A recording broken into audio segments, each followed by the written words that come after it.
We are coming to you from Guaranteed Rate Field in the city beautiful Chicago, Illinois, where this afternoon NBC Sports Chicago presents White Sox baseball. It's Rick Renteria and our Chicago White Sox as they get set to butt heads with Joe Maddon's crosstown rival, Chicago Cubs.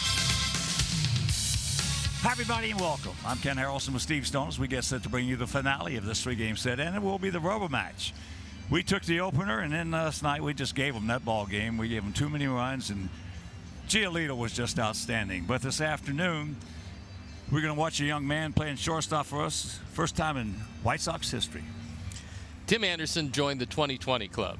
At least 20 home runs, at least 20 stolen bases, and no shortstop for the Chicago White Sox have ever done it before. Last night he took it down the line. A line drive rocket stayed inside the pole, and that was number 20. A historic home run for Tim Anderson, who's just had a terrific year. The defense has gotten much better. We know he can hit the ball, and that is the club that he joined. Tommy Agee, Maglio Ordonez, Ray Durham, Alex Rios, and now the newest member of the club, Tim Anderson, because of his exploits last night. Well, there's one thing Timmy's got to learn yet is you don't mess with Joe West. But good pitching matchup this afternoon. There certainly is. You get a couple guys going to the mound who can get it done. Kyle Hendricks for them. Carlos Rodon for us. We'll take a look at Carlos, who's been brilliant second half of the year. The slider's been good since July 5th, 5-3, but the ERA at 2.77. 10 quality starts. Opponent's batting average, a paltry 185. Carlos is getting it done. Has not been a full year for him, but he certainly has progressed. Kyle Hendricks, the last 5 starts, has been brilliant. 1.42 ERA and a 3-1 record. You see Carlos at home this year, tough to beat, 3-2, but the ERA at 2.72. So it should be exciting. This is a game that the Cubs have to have. It's a game that we would really love to have. All right, finale of this three-game set, the rubber match. So sit back, relax, and strap it down. White Sox baseball coming your way.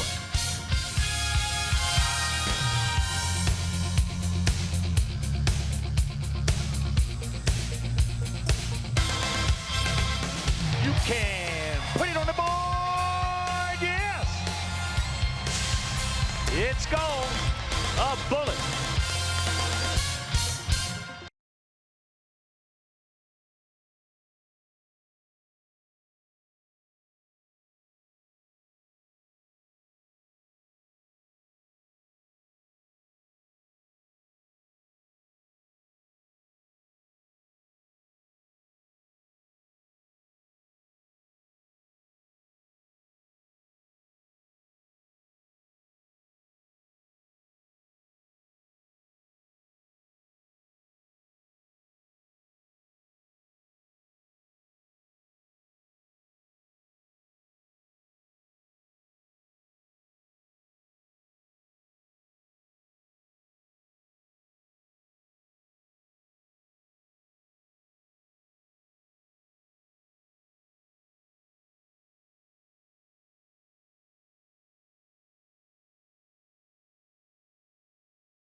It is a perfect September afternoon in Chicago. The White Sox taking on the Cubs here at Guaranteed Rate Field in what will be Hawk Harrelson's final broadcast here with the White Sox. He gone. Stretch. You can put it on the board. Yes. So many catchphrases, so many words that Hawk Harrelson has given the game of baseball in his 30-plus years with the White Sox. And we went into the archives. Thank you very much, Yolmer Sanchez. We went into the archives to find some of Hawk Harrelson's explanations of some of his catchphrases. And today's baseball term is grab some bench is just exactly what it means. When a player strikes out or gets thrown out, he must turn around and head back to the dugout and grab some bench. Take a seat. Duck snort. That's a baseball term used when a player hits a ball into the outfield, usually just over the head of an infielder and just in front of an outfielder. Other baseball examples of a duck snort are Texas leaguer, little looper, a flare, or a wounded duck hit. Gas. The word gas in baseball terminology, simply put, is when a pitcher throws his hardest pitch to the plate. This usually results in a swinging strikeout by the batter. The high heater, smoke, hummer, and mustard are other expressions for the pitching term gas. Yes! Simply put, is when a White Sox player makes a great play in the field, a great performance on the mound, or when a White Sox hitter delivers a clutch at bat for the good guys in black. Yes! Oh, it's going to be an exciting, memorable day here for the White Sox. White Sox and Cubs fans getting ready. We are too. The first pitch coming up next.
Toyota, let's go places. Blue Cross and Blue Shield of Illinois. Through it all. By Lexus, who encourages you to experience amazing.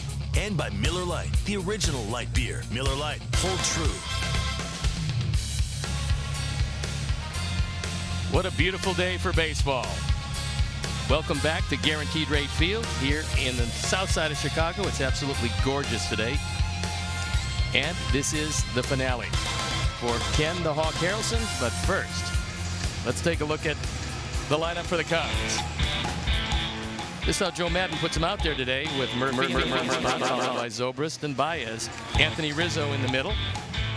You can see pretty good numbers career-wise against our Sox. Then Almora, Bote, Contreras, Schwarber, and Happ rounded out. Defensive setup for our Sox. Put out there by Ricky Renteria, left to right. It's Leary back in the lineup. Nice to see him. With Adam Engel and Daniel Polka in the infield, it's Yolmer, Tim, Yohan, and Matt. Behind the plate, Wellington Castillo, and our Lexus Experience amazing starting pitcher is Carlos Rodon, who's been hot recently. 6-6 ERA, just a bit above 3. Look at the rest of the numbers. They're very impressive. In the last 13 starts, he's been brilliant. The umpires for the game this afternoon. Doug Eddings has the plate. The crew chief, Joe West, is at first. Chad Whitson at second, and Mark Ripperger is at third. So the Cubs won a big ball game last night, and Milwaukee decided they were going to lose. Consequently, the Cubs come in a 2.5 game lead over Milwaukee. So we're ready to play baseball, and I'm ready to turn it over to my play-by-play partner, Ken Harrelson. Hi, Stoney. Thank you very much. And once again, good afternoon, everyone, and welcome. Welcome to White Sox baseball. In a big game for our guys who would love to take 2 out of 3. In a big game, as Steve mentioned, for the Cubs, as they're in a big pennant race, or division race, I should say, with the Brew Crew. So here's Daniel Murphy. Takes first pitch strike. Murphy, good hitter. Hitting at .292, 12 homers, 40 knocked in since joining the Cubs.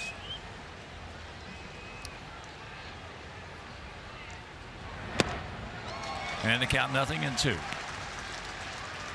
Cubs come in hitting at .258 as a club with a 3.69 ERA. And this is the 6th and final meeting of the year between these two clubs. In the first 5, Cubs have won 3.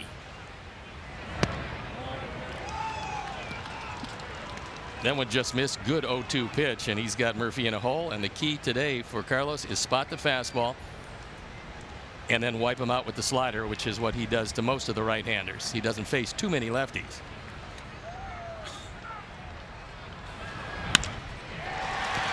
That's just a good piece of hitting right there by Murphy.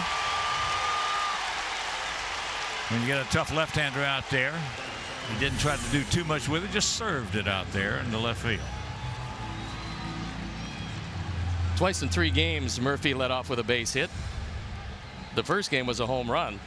Yesterday, a line drive right at Moncada, and today another base hit. So they got him for exactly what he's doing. He can hit. Boy, he can hit. There's no question about that. He's one of those guys you don't want to face in the 7th, 8th, and 9th inning either in a big close ball game. Zobrist fakes the bunt, takes the ball.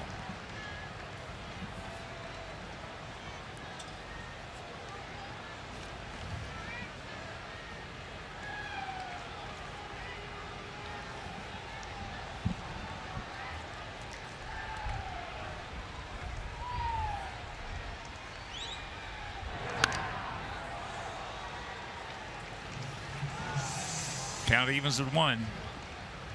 And here it. Beautiful progressive field. 330 down the left field line, 335 down the right field line, 375 in the gaps, and 400 straightaway center.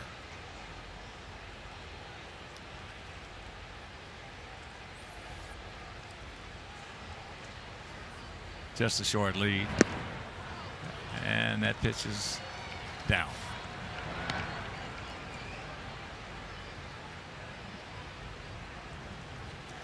Had almost 40,000 here last night. Not going to reach that number again today, but it's going to be close. Now, it's going to be a nice crowd here today. Yeah. And there's a souvenir right side. As we talked about, Steve, another year or two, you're going to be seeing a lot of 38, 39, 40,000 crowds here at this ballpark. Well, the boys will have to take the next couple of steps, and there's so much talent down there. You'd think that if you get 30% of them, it's going to be a loaded baseball team. That'd be maybe a little high, but I'll tell you what, there's enough. Even if it's 20%, it's still going to be a bunch.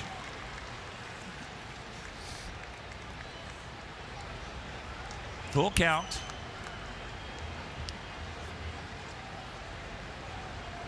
Javi Baez on deck.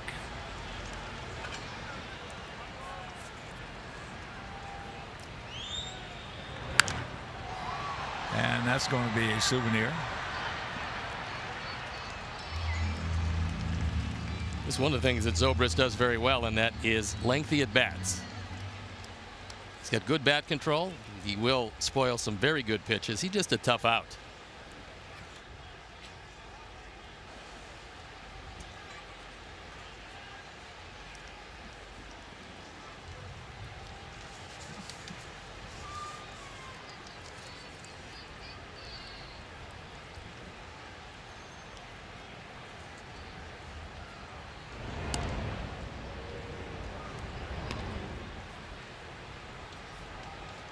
Cubs come in with a 90-64 mark.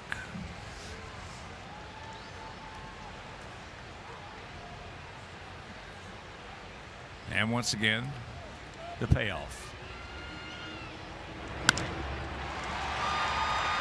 That's a little bit of trouble. No. Yep.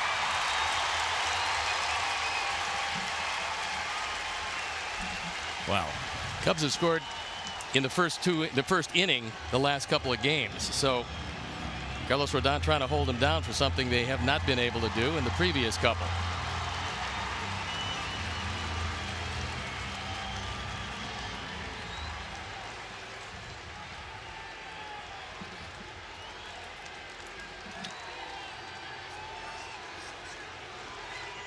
Javi Baez, a contender for the MVP, and he will get a whole lot of votes when you look at those numbers. Plus you factor in his defense, just a quality player with an explosive bat.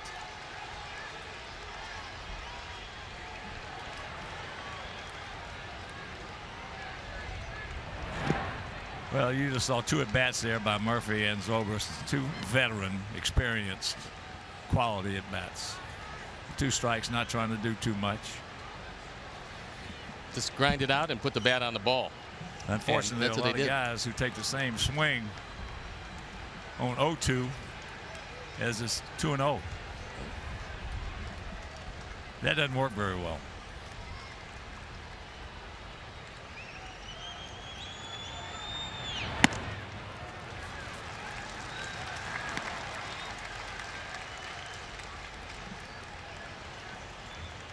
There's one of the better hitting coaches in the game right there. Man hit 350 home runs and only hit 31 times. And a very powerful switch hitter, and you don't find too many of those around.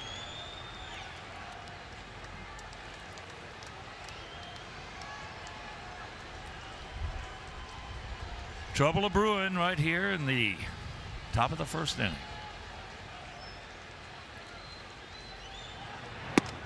There's a strike, and besides the 2 soft hits right there, is the number of pitches is for forcing Carlos to throw. Yeah, unfortunately, one of the things you'd like to do is stay out of that bullpen.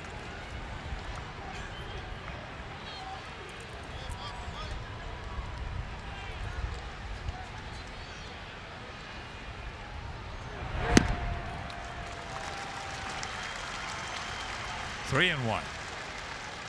Runs batted in the National League. You see Javier Baez at the top of the list.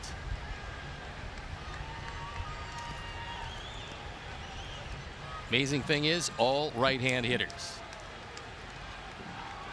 34 homers, 110 driven in.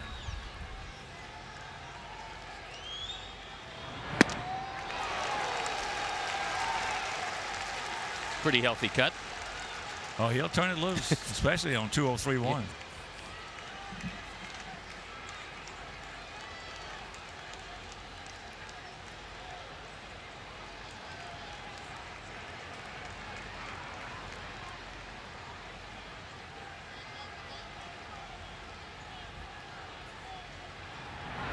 He gone, yes. Some high heat, throws it by Baez. A big first out. One thing about Carlos Rodon, he is not afraid of the bat. No, he can pitch out of some really difficult jams.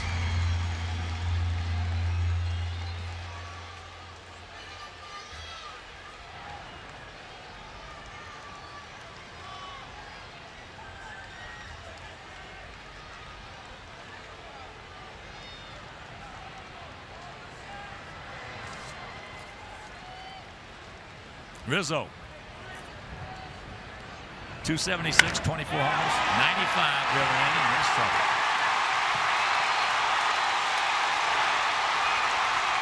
One run scores, and it's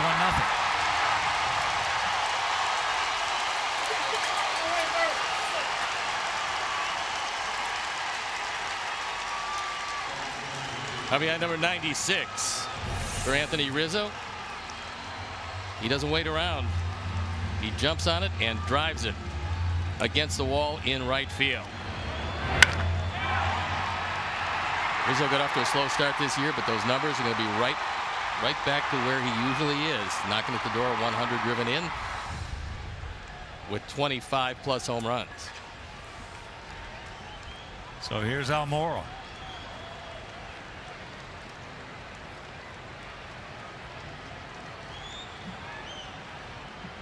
Almora, 282, 5 homers and 36. Corners in close.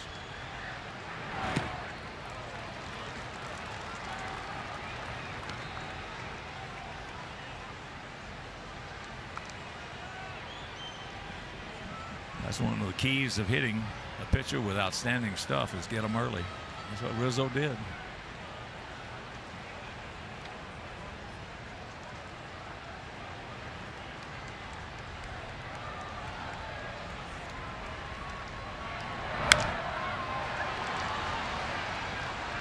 That evens the count at 1.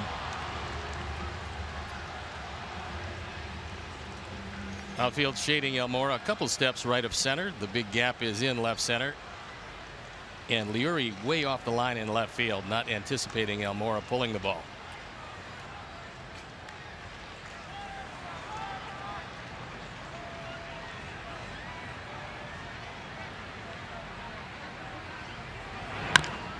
That's top foul. Well, that's something that's not talked about enough today. And I'll give you an example. The last couple of years that I played, and that was in right field, when a left-handed hitter was up there, I knew every changeup that was going to be coming. I'd talk with the second baseman. I said, just open the hand or whatever so I can see it every time. When I was with the Red Sox, I knew every changeup that was coming. That's a good idea. You can cheat to the line.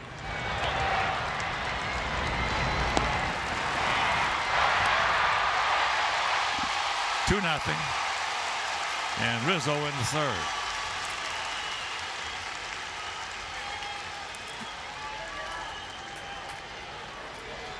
Almora driving home run number 37. This one pulls Yomer wide of the bag. So with Murphy running on contact, not with Zobrist running on contact, he scores. And they cannot cut down Rizzo on the tail end of that. And he had a pretty good lead. So that's just good base running right there. Here's Bodie. David.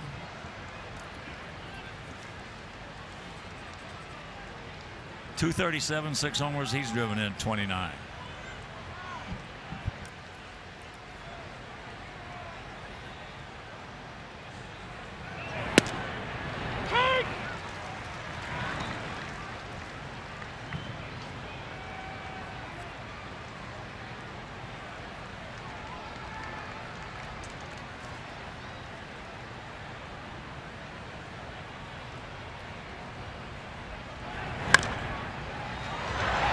That's a fair ball. Now can't find it. It's very close to him at this point, but it's another run. So that'll be a base hit. Number 30 for Bodie. He pulls Yomer toward the line, and not a whole lot of time to set up, get it across. And Bodie able to beat the play. Ball trickles away, but no advancement. That'll bring up the catcher, Wilson Contreras. Well, Yomer's made the right play both times on where the ball was hit. You might be saying, well, what about when Zobrist was at third? He couldn't got him at home. There's where you got to know you can get in. Don't think you can. Because that's popped up. But a 3-spot goes up there. Best thing about that is this is just the top of the first inning.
Chiefs, Genesis, and Hyundais at the best price. Go to webcars.com.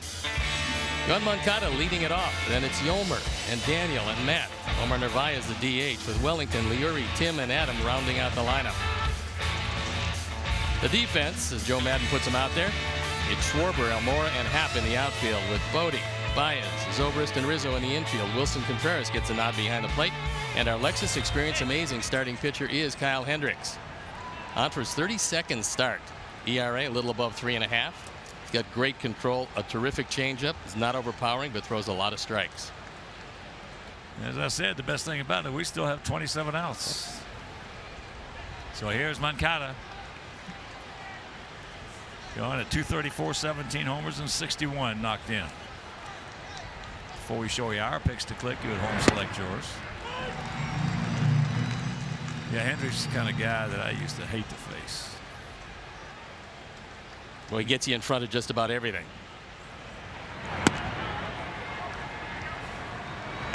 Pitches 4 quadrants. Down and in. Away and down. Up and in. Up and away. And that ball hit hard. Meanwhile, right at it. Must have hang with him for you on.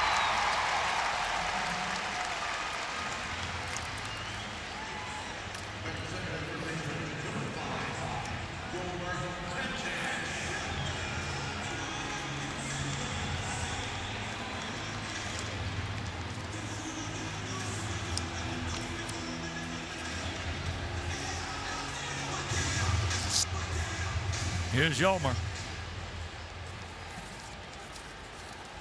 There are his numbers.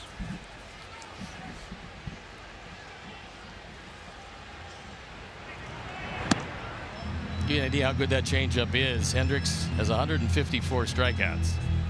98 with the straight change. So if you're going to hit him, and Yolmer does, you got to wait back. Because he's not going to overwhelm you with that fastball. Well, that changeup adds about 6 or 7 inches on that fastball when he does throw it. It's a good one. There's only a couple of ways that a guy who doesn't, not a hard thrower, can speed up his fastball. First of all, he's got to have a good changeup, and the next thing, he's got to pitch in. Hendricks can do that.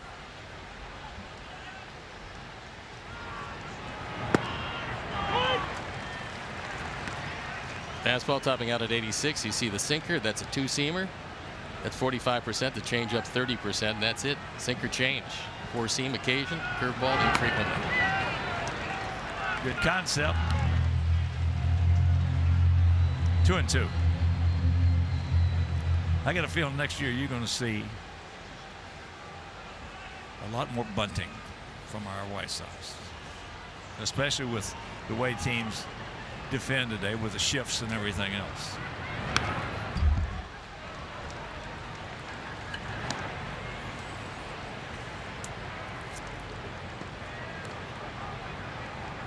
You know, especially when there's a good pitcher out there.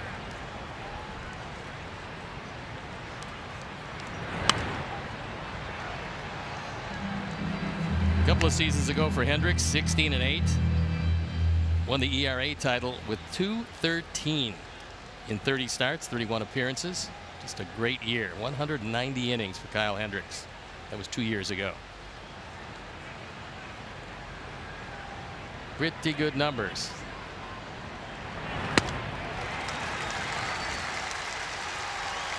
All right, 2 down. Let's check out our picks to click. You see fans going with Palka. Cruz going with Engel. Steve's going with Liuri. J.J. Shiro. George Jacobs. David Novak. And the Reiber family watching in Cincinnati. We're going to go with Yolmer. Sam Reiber, of course, is very happy about the first inning. Filial, his better half, is very sad about the first inning.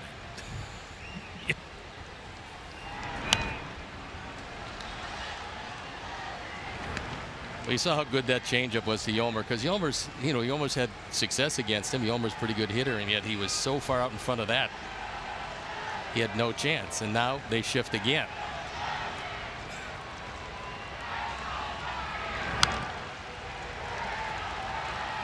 Well, we talked about it so many times over the years. You can tell a hitter, a guy's got a 100-mile-an-hour fastball and doesn't bother him that much at all. You can tell him he's got a good slider, doesn't bother him because if he gets it over, you're not going to do anything with it anyway. You can tell him he's got a good curveball. That doesn't bother him. But if you tell him he's got a good changeup, now his wheels get to turning. So that's an easy inning right there, Cal Hendricks.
In the booth right now is a gentleman named Ed Burke, who's very dapper today. He's Alderman, 14th Ward. Well, coming from you, I take that as a high compliment, Hawk. Well, I'm here today to present you with the resolution that was adopted by the Chicago City Council on Wednesday. We learned that today is your last day in the booth. And number one. Hold on 1 second, Eddie. Let's see. Uh-oh. Schwarber. And it's 4-0. Go ahead. Number one, you're too young to retire, but then you know that, don't you? I married a Greek. Up until this point, I had no choice. So the City Council on Thursday declared this to be Ken Hawk Harrelson Day in the city of Chicago. There's not too many people that have occupied this booth that had a day in Chicago named for them. I'm happy to be here and present that to you with the compliments of the mayor and the members of the City Council. Yeah, thank you so much, and I will cherish this. I will definitely cherish this. This is, you know, we happen to be living, as you're well aware of, because you're a member of it, in one of the greatest cities in the world. No doubt about it. And you've made it a greater one because of your many years here. Your Chicago fans love you, and they wish you good health, success, joy, happiness, and many years of contentment in retirement. Thanks, Ed. And keep your head down and swing easy, Hawk. I'm too dumb to do that. Ed Burke, thank you so much. Thank you.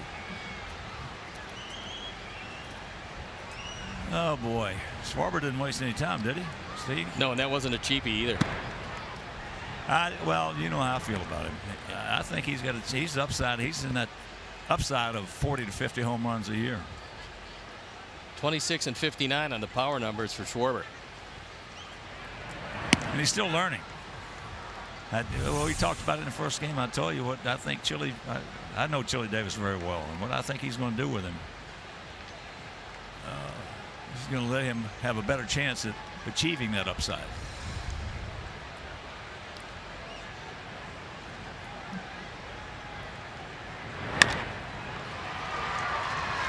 Timmy, low throw, nice pick by Matt. Good play by Timmy as well. Ranging to his left, goes up the middle, and then with the off-balance throw, it's in the dirt, but Matt Davidson right there to make the play.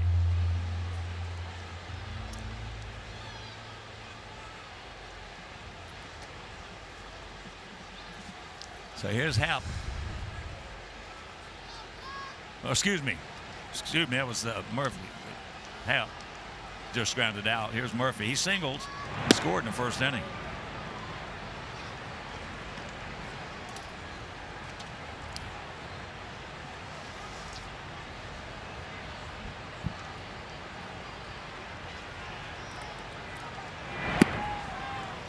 Well, you know yourself, when you get a club that's been struggling offensively, which they have been lately, and all of a sudden you get some veteran hitters like Murphy and Zobrist, and then you get some help at the bottom of the lineup, that makes it really tough on the pitcher. Well, this lineup has been slumping. However, it's a good lineup. It's a terrific lineup. I mean, they got balance, they got power. It's a terrific lineup, and they've got a lot of good approaches walking in that batter's box.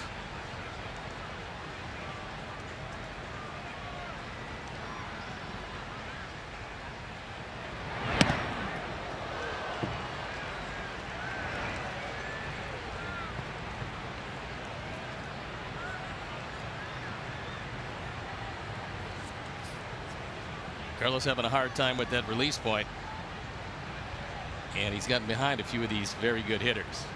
Well, if you missed that game yesterday, Giolito was just terrific. He had a good game. Oh, you just can't give these guys 4 or 5 gift runs like we did.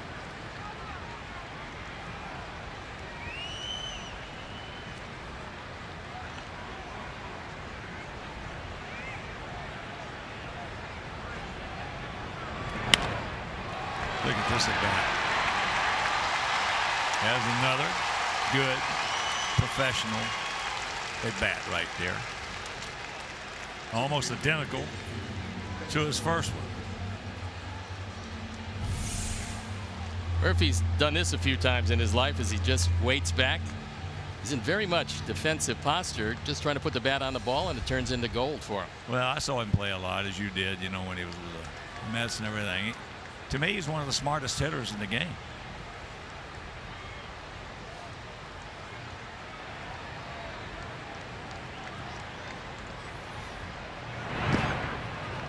You don't have to have a ton of talent to be a pretty good hitter.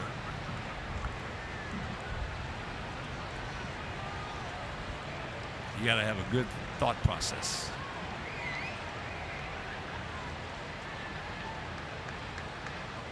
Zobrist had a similar at bat last inning. There's a strike.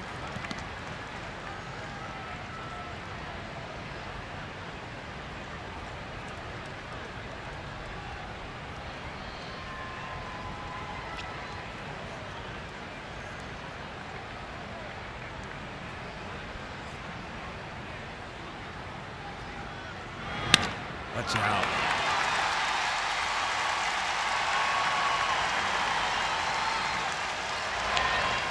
So the combination of Murphy and Zobrist now 4 for 4, 4 singles.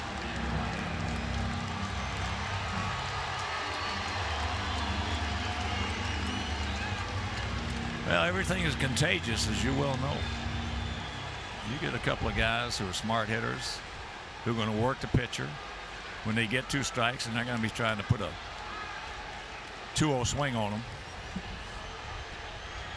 Now, Joe Madden has done a nice job changing up this lineup, putting Murphy and Zobrist at the top. Those are 2 good hitters at the top, and they're 2 contact hitters at the top. You see how destructive that can be. He's got some talent to do that. Yep. Yeah, he does. A lot of managers don't have that kind of talent.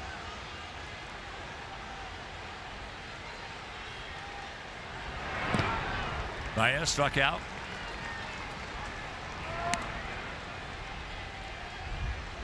.31 fastball, and then a 3-2 fastball upstairs. Runners in scoring position. Baez, who's had a very good year in every category, has good numbers in that category. Well, to me, he's one of the most exciting players in the game.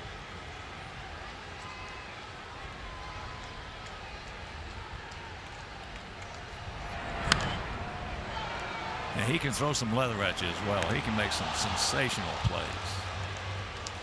Saw a couple yesterday. I mean, he can pick it. Strong arm.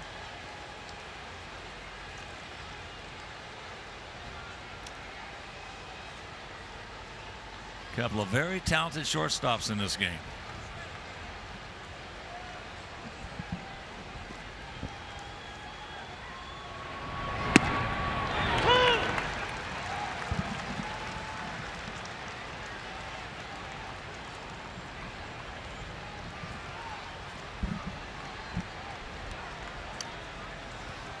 Not exactly the start we were looking for, Stoney. No, unfortunately, the Cubs came out as they have. They came out roaring. Good contact, and they hit a couple balls very hard. Well, the first two hitters, that's popped up. Daniel. So that is 2 down. That's why you call them table setters. That's what they're supposed to do, and that's what they've done. The last thing on Murphy Arzober's mind is hitting a home run.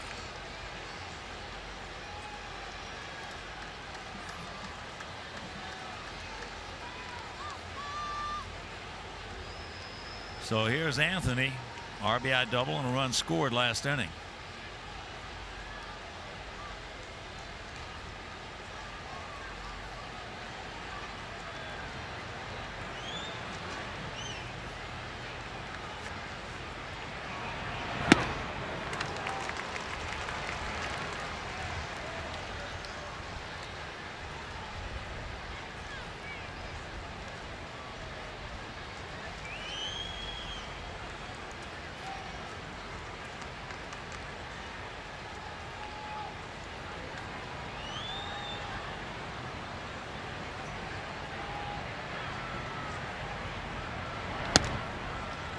Tried to heat him upstairs, but that one was well out of the zone.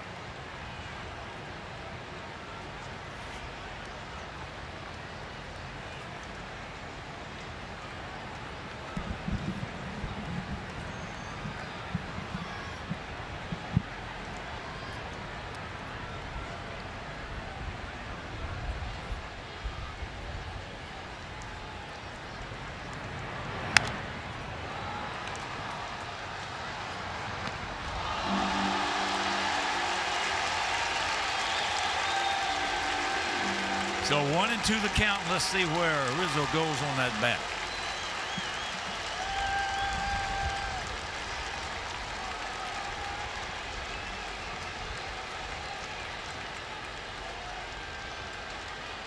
He's staying down. Yesterday he was up about 1.5 inches, 2 inches.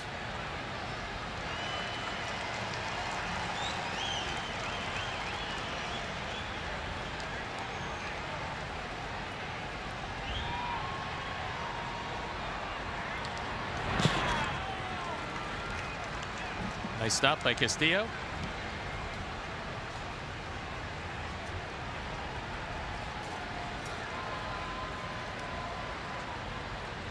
Four, 7-0 for them. No runs, no hits, no errors after a scoreless bottom of the first for us.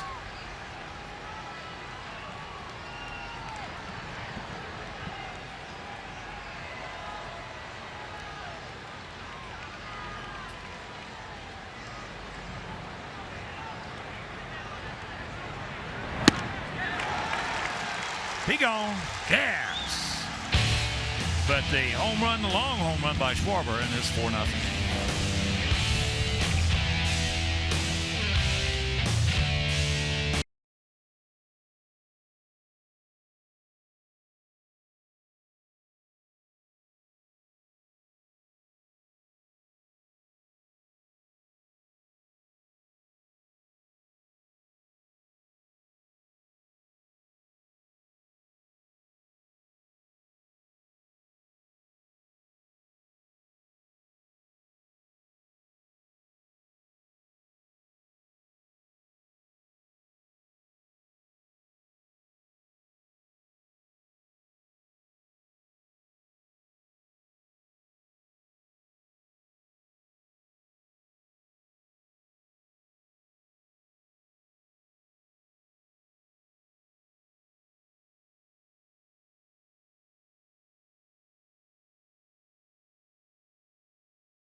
6,300 top doctors. Book your same-day appointment at advocatehealth.com.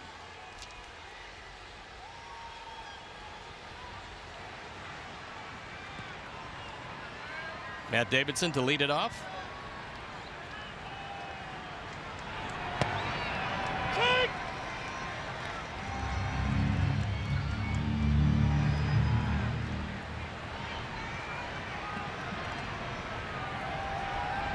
Matt, 238, 20 homers, 61 knocked in.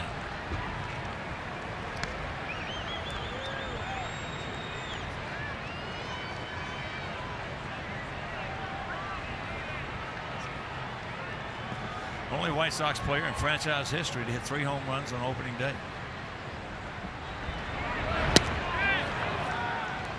He had quite a Kansas City this year, did Matt Davidson. Yeah. He murdered them in their ballpark. He had 7 or 8 home runs. I think 7 in their park.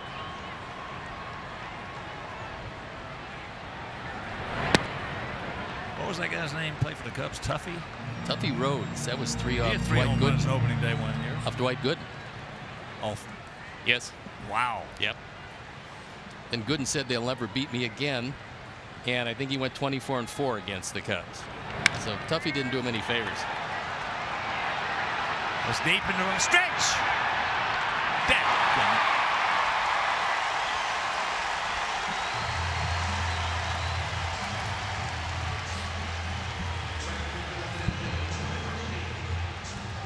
So 1 out. Unfortunately, a little bit to the right with the wind blowing that way. This one would have carried out of the ballpark, but Almora, he measures it. He drifts with it as the wind takes it, but unfortunately it stays in the park. Almora catches it with a foot to spare.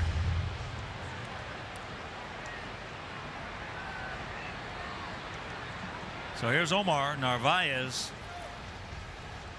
hitting at 277, 9 homers and 29 moving in.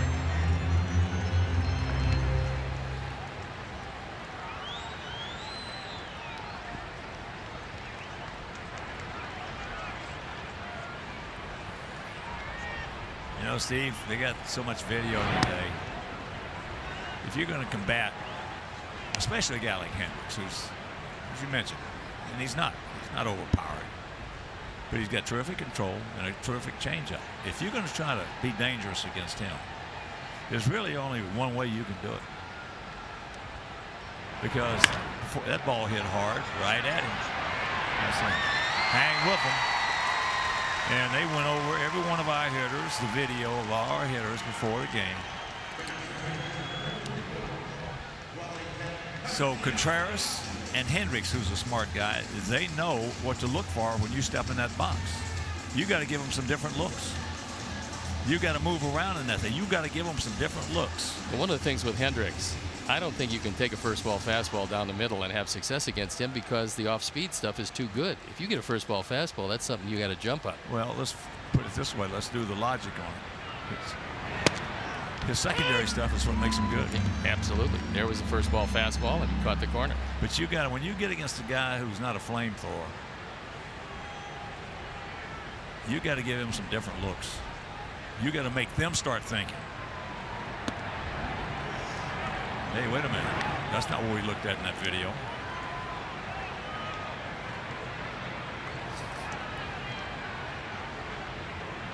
But you can forget about all that. This is not going to happen.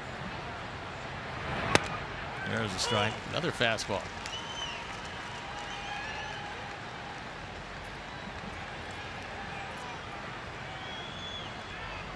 Wellington, 253, 6 homers, 15 knocked in.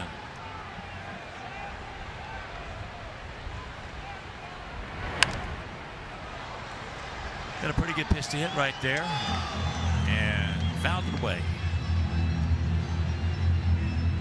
That was velocity causing that foul ball more than anything else. It certainly wasn't location. It was 79 as opposed to his fastball, which is 86, 87. So, you know, there's a disparity between pitches, and he does change speeds on everything. Well, he's like a right-handed Mark Burley. The ball hit well. That'll be a base hit. Came up on Zobrist, so you can cancel a post-game show.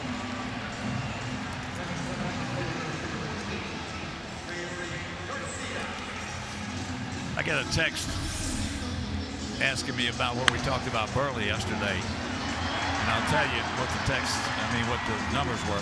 Mark Burley is one of 16 pitchers in Major League history, of all the thousands of pitchers, one of 16 who pitched 14 consecutive seasons, 200 or more innings. And the durability was absolutely remarkable. Well, double-digit wins in those 14 consecutive. And had to have 30 or more starts. He took the ball, continued to take the ball. His whole career he took the ball.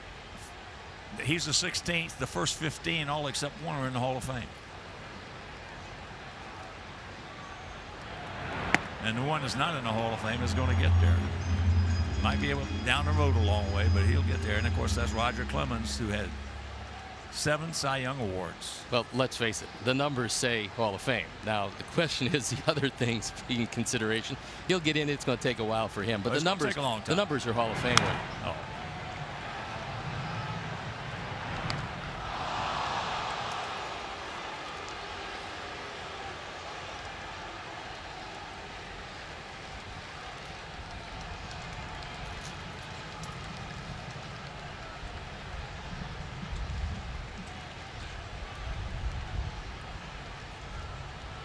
Nice to see Leary back in the lineup. Takes a strike and the count 1-2. He was a good player this year, also very versatile. He's another one of those guys. He's like Zobrist, only with speed, in that you can play him anywhere. You can play him anywhere in the infield, anywhere in the outfield. It gives you a good effort. Plus, from both sides of the plate, he swings it pretty well, as does Ben Zobrist. Well, you got to have a couple guys on your club that can do that. We got Leary, and of course Yolmer can play anywhere for you in that infield. And they're imperative today because of the number of relievers you got to have, because the starters aren't going to work that many innings.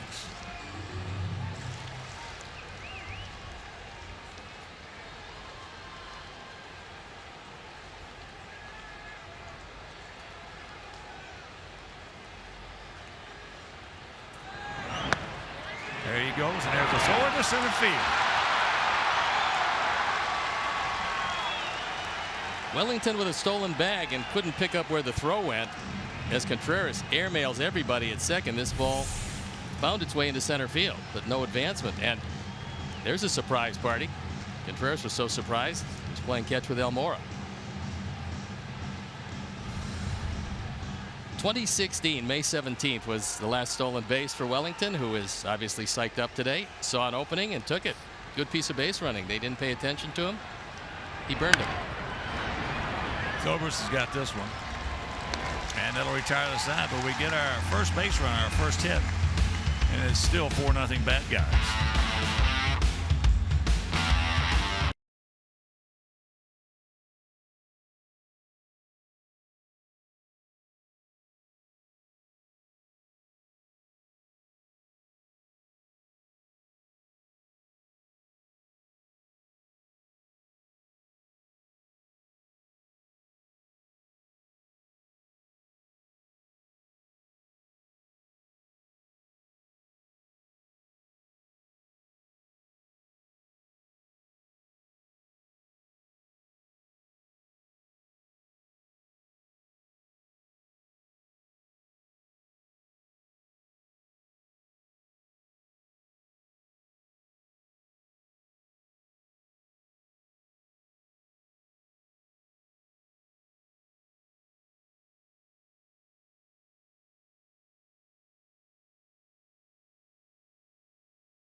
You know, you've been a great joy and inspiration to all of us here. The conversations that we've had over the last few years have been totally appreciated.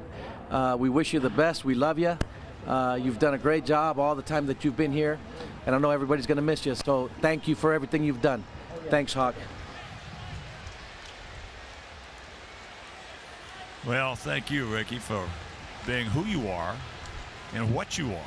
That man's going to be here a long time.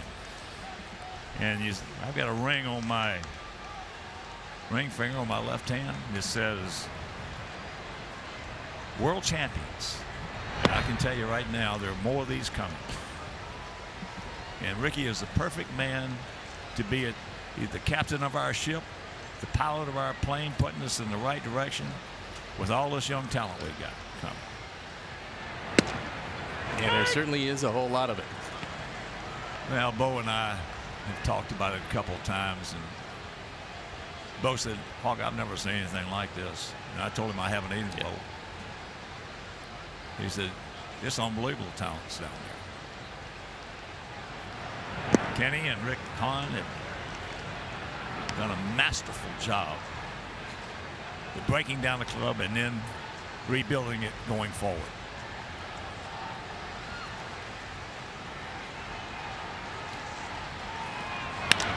There's a base hit. Almora.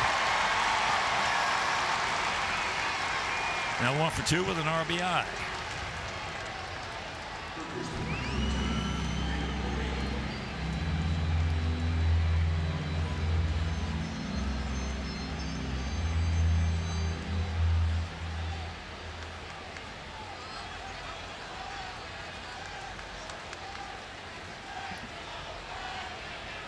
Here's David Bodie. RBI single.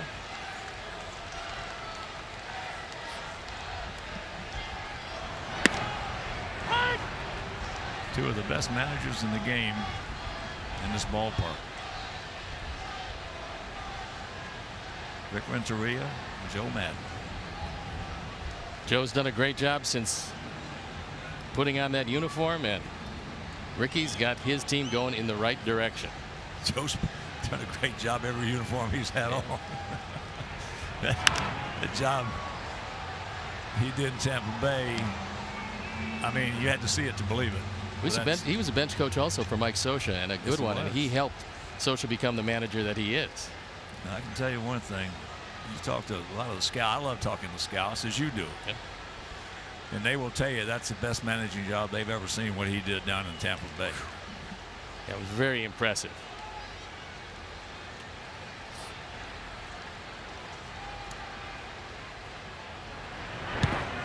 That got him.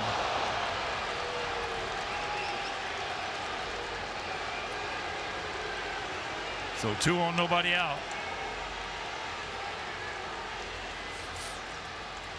And here comes Coop.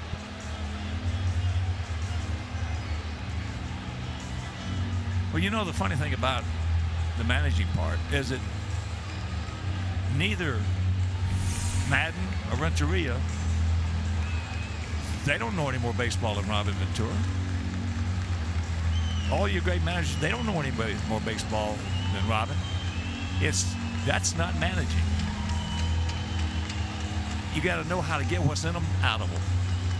That's why Vince Lombardi was just an incredible coach. And when I met him for the only time in Washington when he was coaching the Redskins, I couldn't stand the guy because when he was coaching in the first Super Bowl against Kansas City, after the game was over, he said, oh, there are a lot of teams in the NFL can beat the Chiefs. And I was a Kansas City guy, so I couldn't stand him. And then when I finally met him in Washington, I only talked to him about 10 minutes. And when he called me into his office, asked me if I'd come in, and he talked to me. After I walked out, I'd have gone through that wall for him. Yeah, wonderful. I mean, just what a wonderful talent. And the ability to get out from his players what's in there, because there's a lot of managers who will leave a lot on the table with a player. No question about it. There's others that squeeze every bit out of them, depending on their personalities, and you got to learn the light switch. Every player has a different one. You got to learn what turns it on, what turns it off. Well, that's why Ozzie was such a good manager, and I still believe with all my heart that Ozzie will manage again because of the fact he was special. He got everything out of those guys.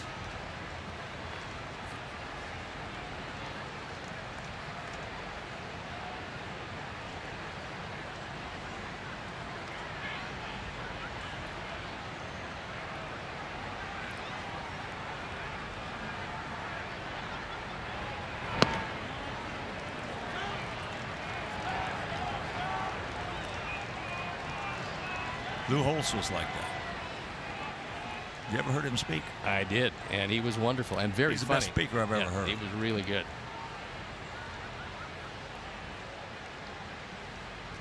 He and I played a lot of golf together.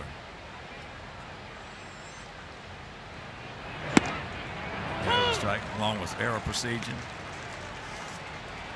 We used to go out and play Brookwood there outside of South Bend, along with George Thomas.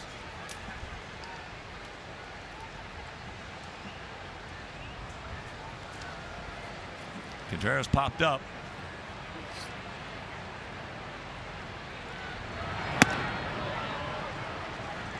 Yeah, that's why you heard me say many, many times the mark of a good manager is not wins and losses. The mark of a good manager are your eyes. How hard do they play for him? Do they give him 27 outs a game?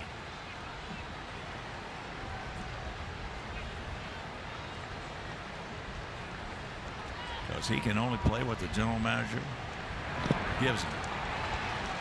He gone. That was a good slider. He buried it. Nice stop by Castillo. It's the best one he's thrown. Yeah. This is when it's right. This is how it looks. Get ahead of the hitter. You wipe him out with a slider, either down or in the dirt. And Contreras could not check it up. Well, they had 4 runs on 8 hits, and of the 8 hits, probably for sure 5 of them have been on good pitches to hit, and they didn't miss it.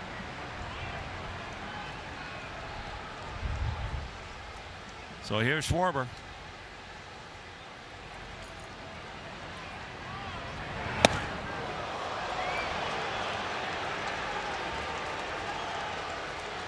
Came in hitting at 240, and now has 26 homers and 59 driven in. It's only grounded into 4 double plays in 409 at bats. The reason being, he's a fly ball hitter. Always has been, always will be. He'll hit the ball occasionally. It's a mistake when he hits it on the ground, but he's got big power to all fields.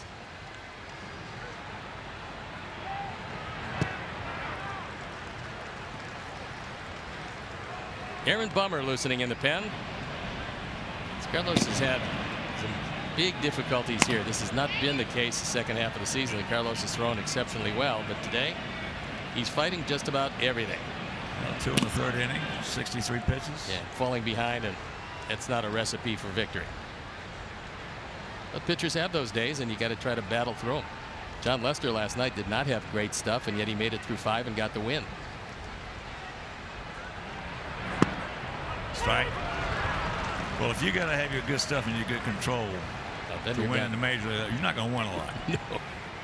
No, maybe 25% of the time you get really good stuff. The other time you got to learn to win with less than your best. That is the secret to a major league pitcher. That's why I used to love to watch Blackjack McDowell. For us, I've seen him go out there and have absolutely nothing, and the first thing you know, it's a 2-1 ball game in the 7th inning. Carlos battling and can't figure out why it's not coming to him, and hopefully it will, but right now he's fighting everything.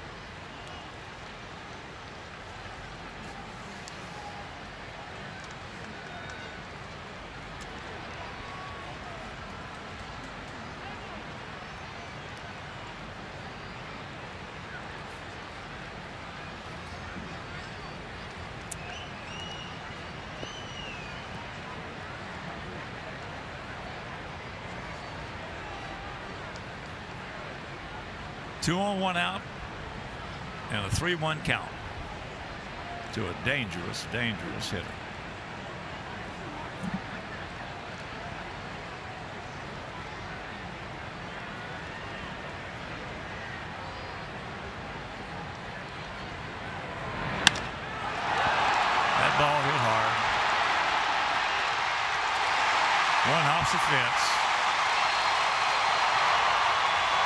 score one, and it's 5-0.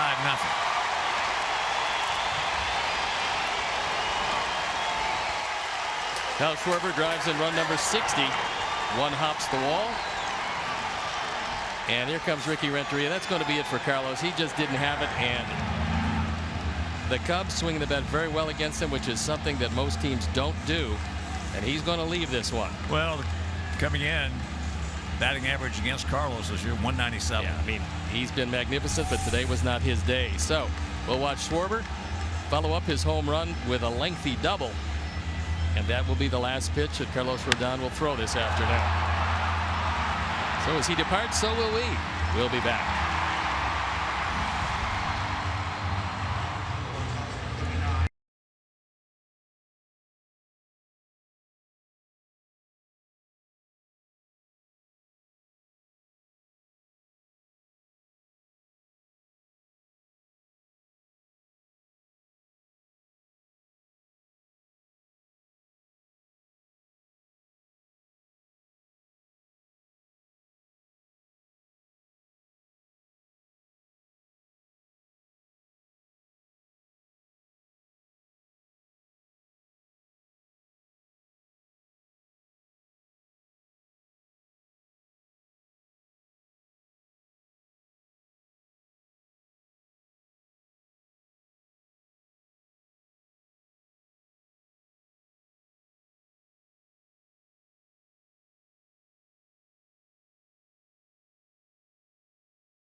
Aaron Bummer comes into this one on for the 35th time. He's 0-1 ERA up close to 5. There you look at the rest of the numbers.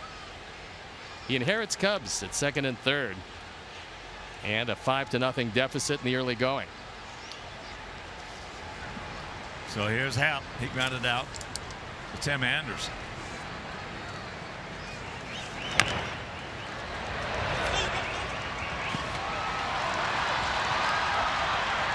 So they get the force on Schwarber. 2 down, but a run scores.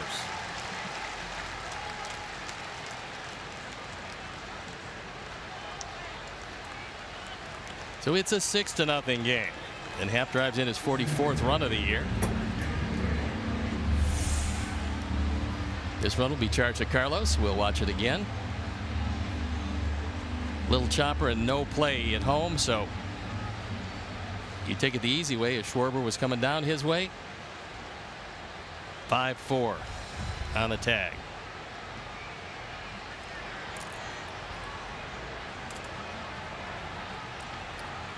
Well, here's the man who has set up 2 innings, especially in the first. 2 for 2. 2 served. Just like you're going to hit a little tennis lob shot out there in the left field. Big gap in right center.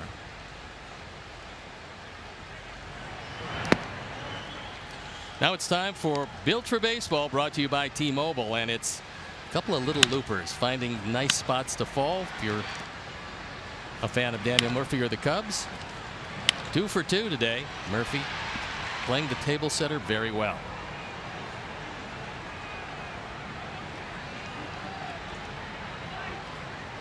There he goes.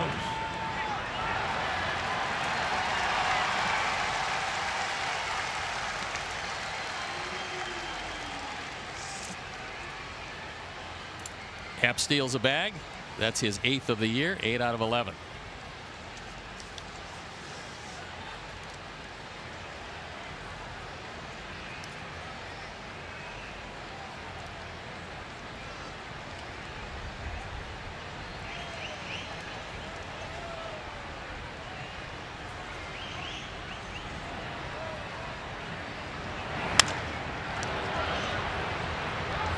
trying to do that again.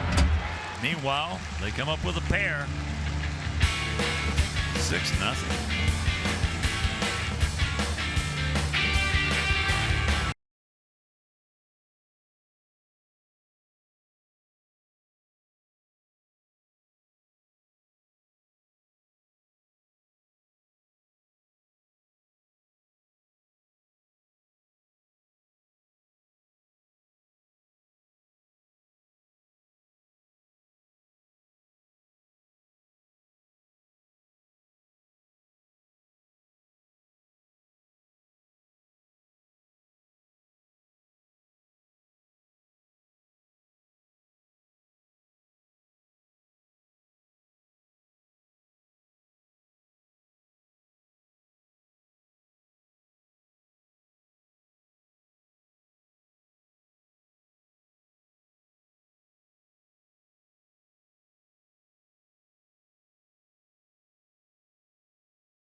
Main cog of NBC Sports Chicago. This is our Chuck, who did a great job before the game today and has done a great job all year. It's a different role for him this year.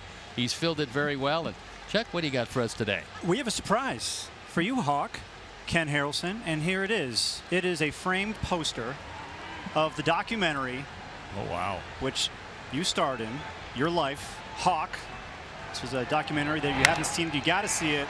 Produced by the White Sox and NBC Sports Chicago. And we want to present this to you because it was such an incredible film about your life. Well, I didn't do it. Ryan and Ryan McGuffey and Matt Dahl and the guys, they worked their behinds off. Yeah. So you're the guy you're the straw that stirs the drink, right? You are the straw.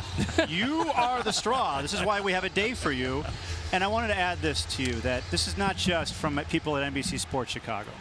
It is for everybody who worked at Comcast Sportsnet, who worked at Fox Sportsnet, Sports Channel, Sports Vision. That's how far you go back, calling White Sox games. And somewhere up there, Jim Corno Sr., the late Jim Corno Sr., he's watching this game and watching you. One of my all-time favorite people. Mm-hmm. Ow, cramps.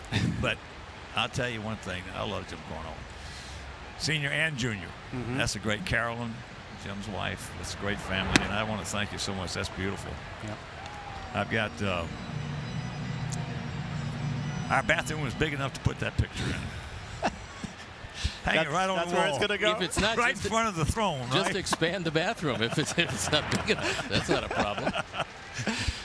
That's nice. Which one's Ken and which one's Hawk? This is Ken. Okay. That's Hawk. He's the ornery one. He's the one that gets me all in trouble right there. He loves trouble. Yeah. He can't stand it. This guy here he wouldn't fight for nothing. This guy here loved to it. Ken's the nice guy. Hawk made the career. Oh, yeah, right. Really. Because Hawk wasn't afraid of anything. That's what got him in a lot of trouble. That's why he got his butt beat a few times, too. So that's going to be a souvenir. But, no, I really appreciate it. You know, that's one thing about a lot of people don't understand how fortunate you are. You take the crews that I've worked in, and Steve's worked in, and Drysdale, and Jim Anjo, who's a follower for him, 40 years. He's packing it in this year, and in the people, because that's what, to me, life's about. It's about family and memories, which people comprise most of the memories, and You know, Dave Ross's and Joe Grooves and all the great crews. It's not announcers that make the show. First of all, it's the game, and then it's, as you well know, it's the production people. If they do their job, you look pretty good. If they don't do their job, you don't look very good. And these guys bust their butts every game. Yeah. There's a big team that people at home don't see. We see them. I know it. I wish we could get a special done on the truck. What goes on inside the truck to put on a baseball game. It's fascinating. Yeah. That's what it looks like inside. And it's your man Joe on the left, right there in the front. Look at all those monitors that he's got. And they don't just show up at game time. They're here. They get here a touch early. Yeah. They get here very early, stay pretty late. And, you know, not only the guys in the truck, but all the folks on the cameras. It's a wonderful crew here in Chicago. We get beautiful pictures, and it's just great. And again, Hawk is exactly right. We come in, we just sit down, we're ready to go. Here's a game, and we'll talk about it. But all of the preparation, tell some lies, and this, pretty soon it's all over. All those people that come in very early and do a great job, especially here in Chicago. We go and see crews everywhere. These guys here in Chicago are as good as it gets. Yeah. You can time, but you can't beat them. And that's what makes it so enjoyable, because there's only been in all the time I've been here, there's probably been only maybe one or two individuals that I did not particularly care for. And they're no longer here because nothing I had to do about it, but other people didn't like them either. The rest of the people, I'll tell you what, I love these guys. I do. They pour their heart and soul, and we got guys that cover both, as you know, both the Sox and the Cubs. And they're on constant. They get here at 9 o'clock in the morning for, 1 o'clock game, set up the cameras and do the whole things. Well, how about the night games that go late, and there's a day game the next day? You got to tear it down, come back the next morning, put it back up. But no, and you've been one of my joys too since you've been here. It's you have a great personality, and you're fun to talk to. You know what you're talking about, and I enjoy people like that. Oh, thanks, Hawk. That means a lot. Coming from you. That's coming from Hawk. Oh, coming from Hawk. Yeah. Meanwhile, it is still 6-0. Thank you, Chuck.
Right now needs no introduction, because this is Dennis the Menace 2.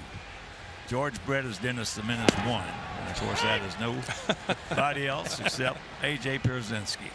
Hawk, have you cried yet today? No, I'm going to, though. I can tell you that right now. We should be crying the way this game's going. I started crying in the clubhouse about the second inning.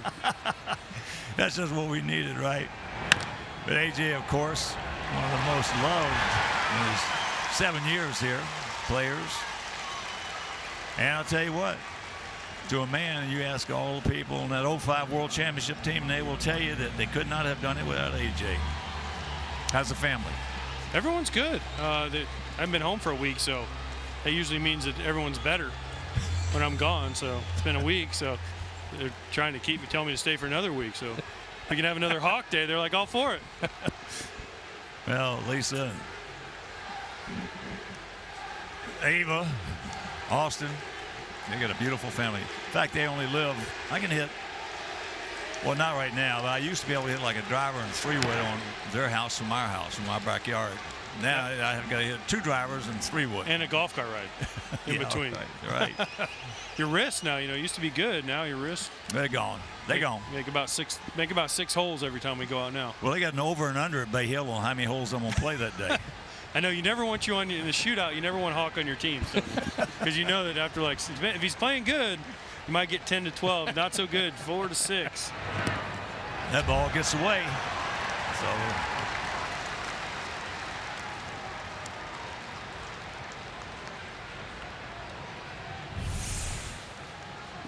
it is a very wild pitch. Oh, come on. You don't charge Wellington with a pass ball? Yeah, that's a tough wild pitch there for the pitcher. What time's your flight tonight? 7 o'clock, something like that. Yeah. You guys are having a nice time tonight, I hear. Possibly. I don't know. You don't know? They're surprising you? Did I ruin the surprise? Yeah, you just told me. I'm just kidding. I don't know. Casey, your son Casey, was texting me asking me when I was leaving, and I said tonight I got to get home. I've been gone for a week, and kids have phones now, so they start texting you saying, when are you coming home? It's tough to say, oh, I'm spending one extra night. Well, for those of you who do not know, AJ takes his family all over the world, not just all over the country, all over the world. I've called him before, texted him before. I said, where are you? Oh, we're in Germany. Where are you? Oh, we're in Spain. Yeah. Funny story. Speaking of that, you'll like this, Tony. I was in Venice. We were in Venice for Thanksgiving last year. Ran into Chris Bryant. Literally, I had a pizza in my hand, and I ran into him on the street. And I saw him in the clubhouse. I went down and said hello, Jason Hayward, buddy of mine, Quintana, obviously, some other guys. And he's like, I said to him, I said, how was the rest of your vacation? He's like, great. And he was sitting next to Hayward, and Hayward's like, you'll never believe this. Literally ran into him on the street, turned the corner, and boom, almost spilled my pizza. I was like, dude, don't spill my pizza out of all the things. Great to see you, but don't ruin my pizza. Well, they've got insurance for that now. As he rings him up, he gone.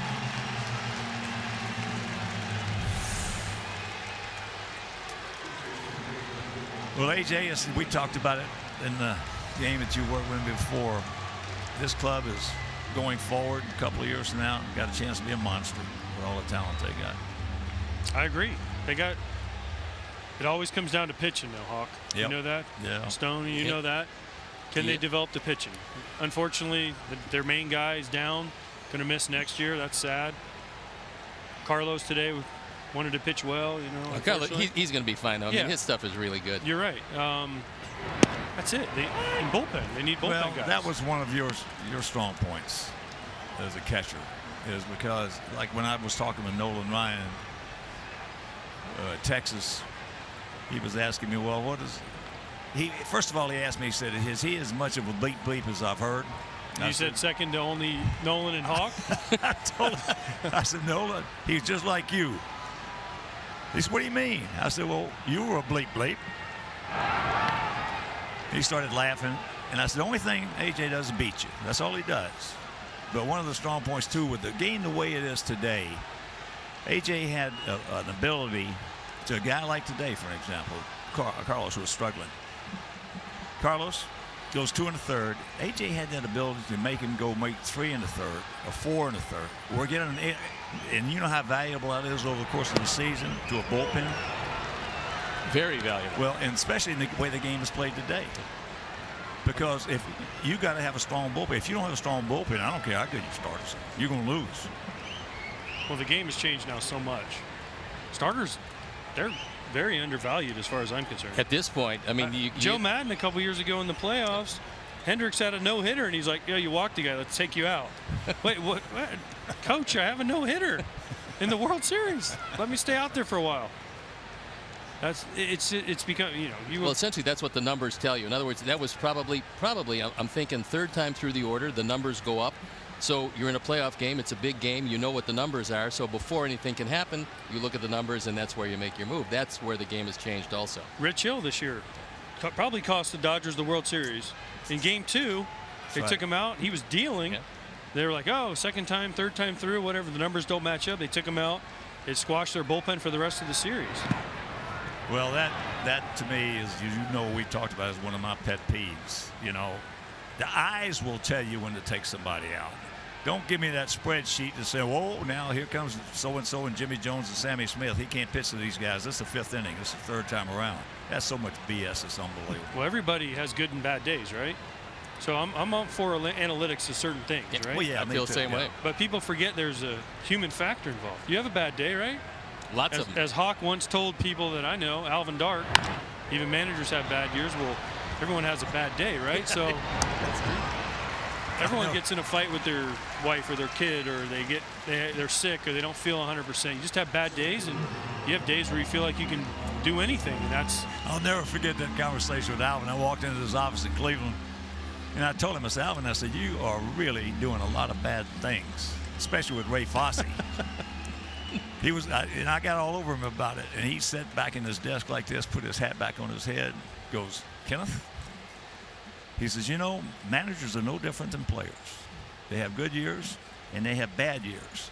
And you're right, I'm having a bleep year. You also told Vinny Fresso he was having a bad year as a clubhouse guy, which is great. Vinny, even clubhouse guys have bad years.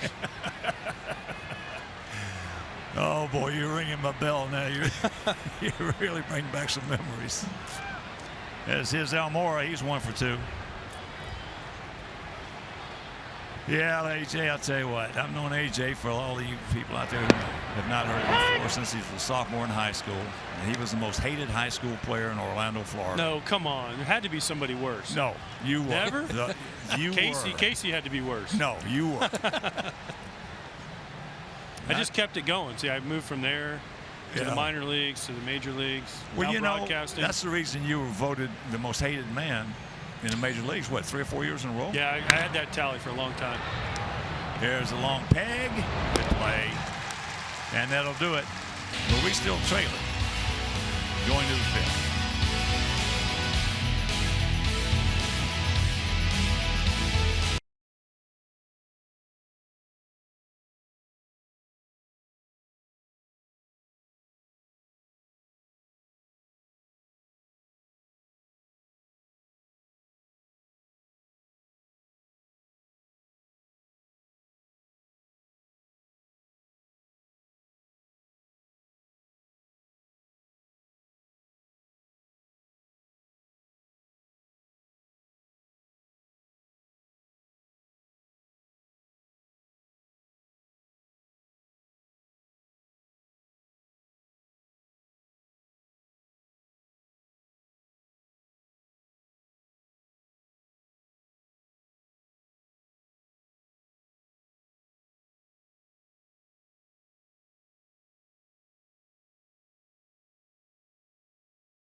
And we trail it.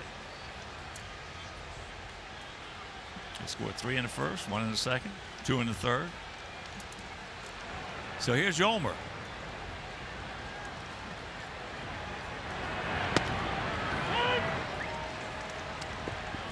And he takes strike 1. And joining us in the booth, A.J. Pierzynski. Don't you guys miss the days when both teams were good? Cubs and White Sox.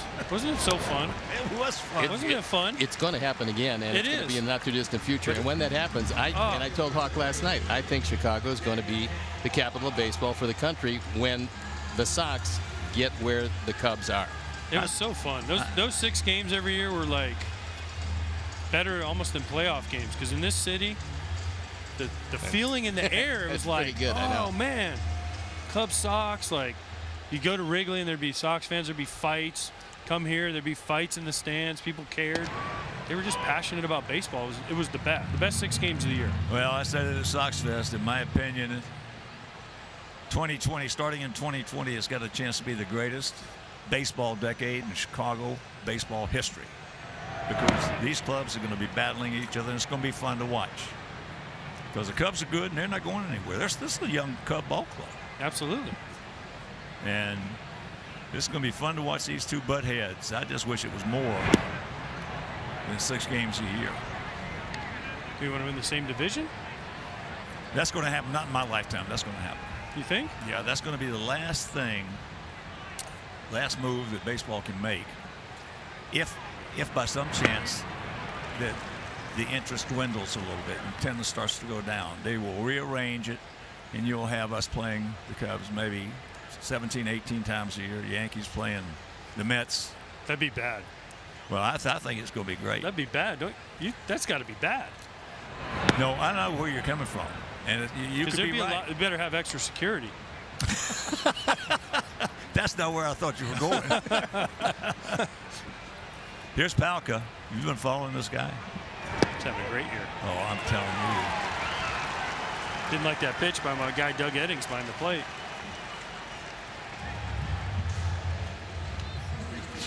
It's a changeup. It's down, and Eddings thought it was good enough. Eddings also thought a ball that I swung at hit the dirt, so we'll always have a special place for old Doug Eddings. There he is, my guy.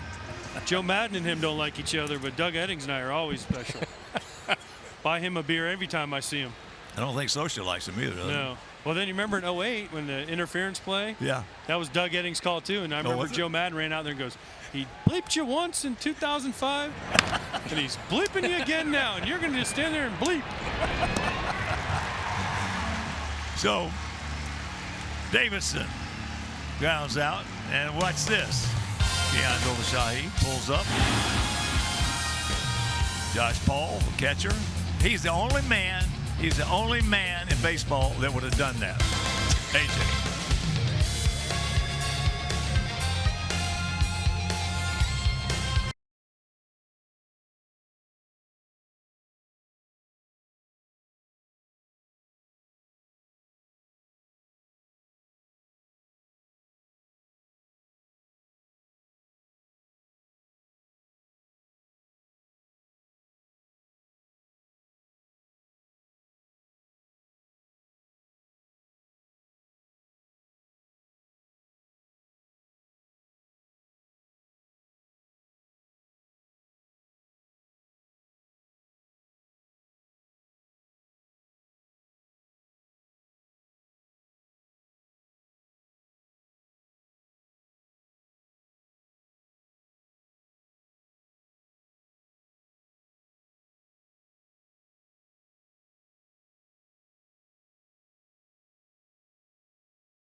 Pete Dye design. Play 4 of Golf Digest's top 100 public courses, including Whistling Straits, home of the 2020 Ryder Cup. That's a good golf course. It's a really good golf course. Whistling Straits, right around the corner. In fact, we played the inaugural round at Whistling Straits. There's a look at Ryan Burr on for the 7th time. There you look at the numbers.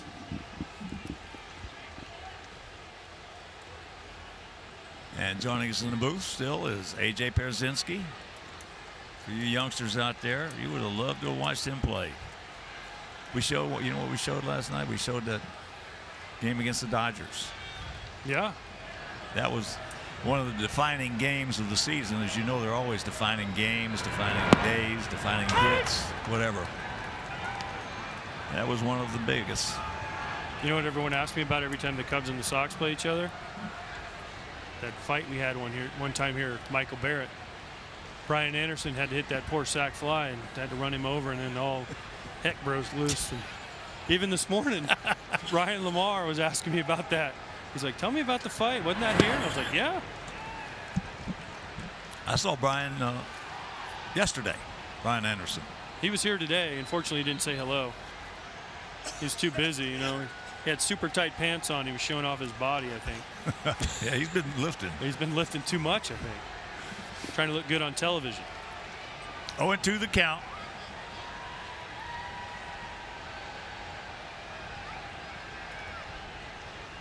Six nothing bad guys.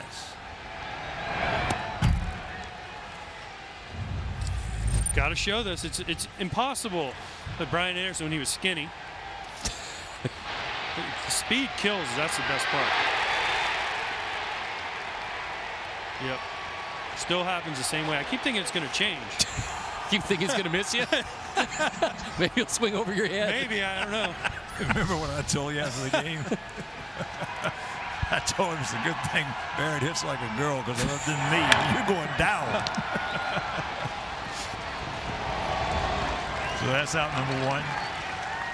You know, that's the thing. What we're doing right now, sitting here and telling all these lies, that's.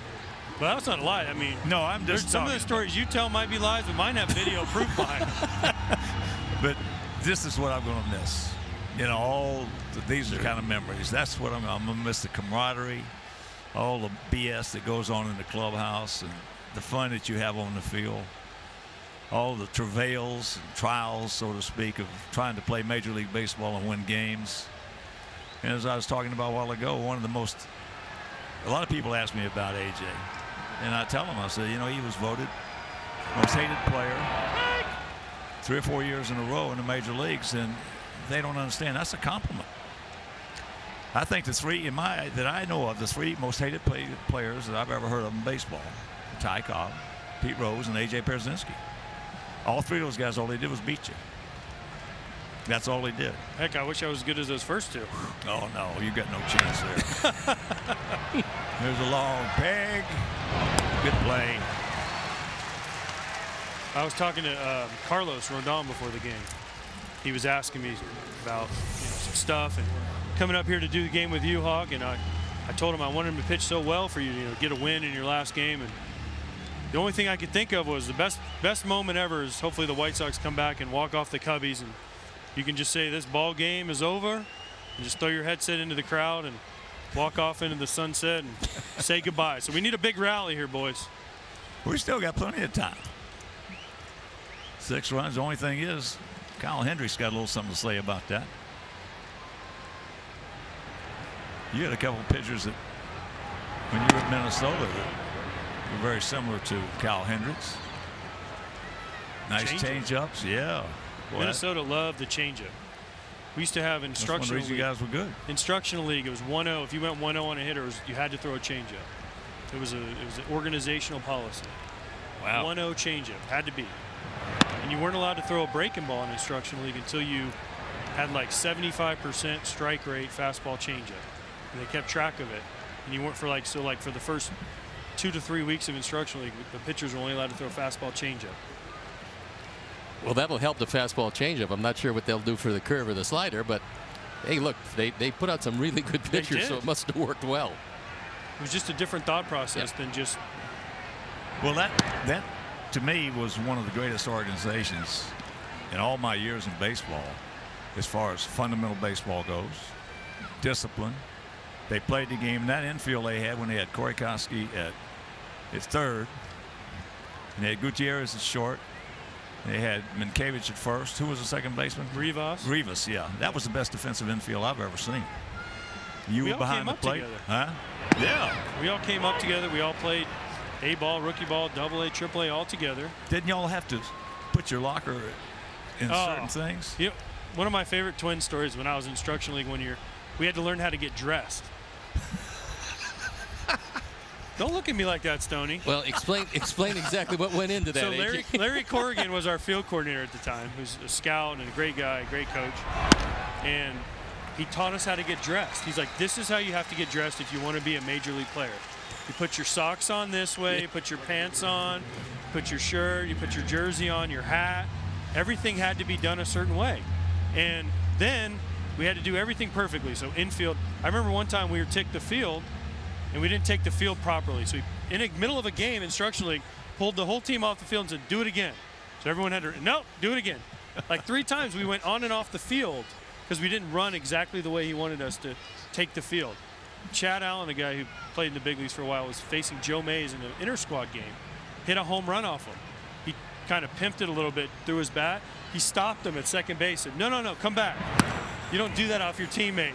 And made him run the bases again in the middle of an inter-squad game. Just little things like that. And then we had an Olympics, who could get dressed the fastest and who could like throw a ball into a basket and all this stuff that would just, you never thought would happen in baseball. We did it all in Instructional League. It was interesting, different. There was times where I got a little mad at him because we did some different stuff, but most of it was for fun, and it actually helped us. Had you ever seen another team do that? No. I've never heard of it.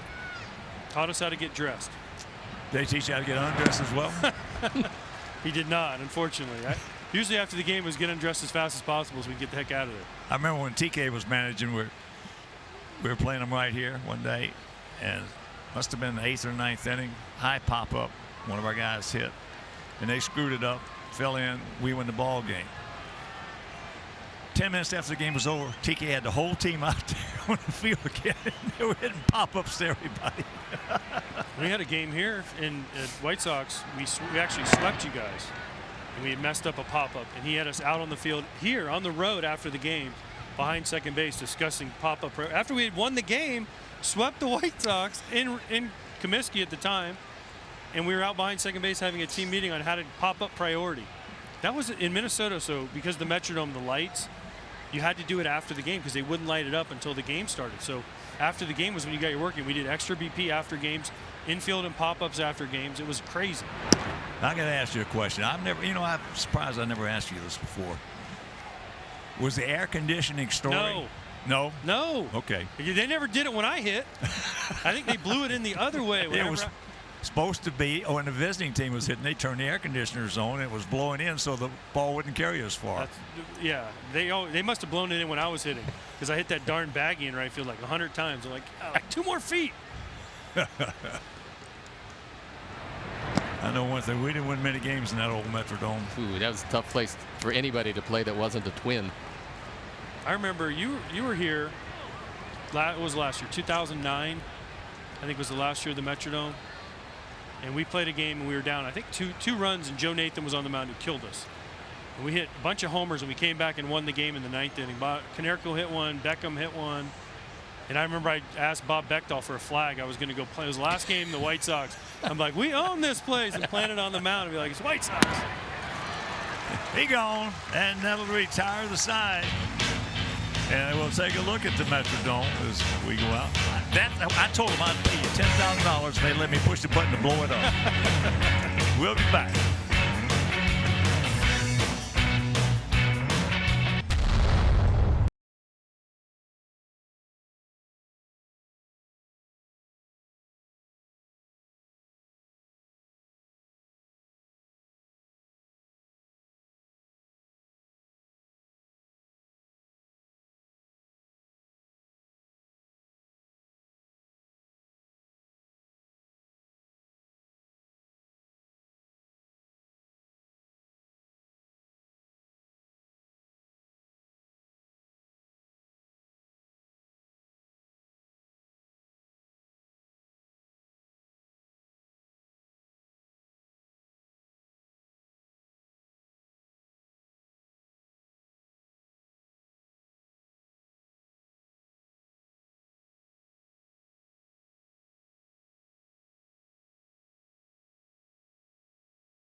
0 for 1.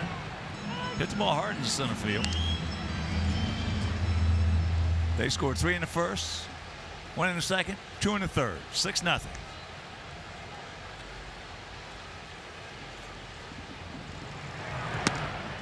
Steve, do they give you a telestrator? They do not. They don't give me one either when I do games. Which is a public service, I believe, because I don't think anybody would be able to read it. I can't draw a circle. Yeah. Out and around it. You were talking about changeup. Hendricks throws changeups, right? That's his pitch. This is what I don't understand about hitters in today's game. He's not throwing hard enough, right? He's throwing 90-ish, maybe. 86 and 7. He's burliest. Okay.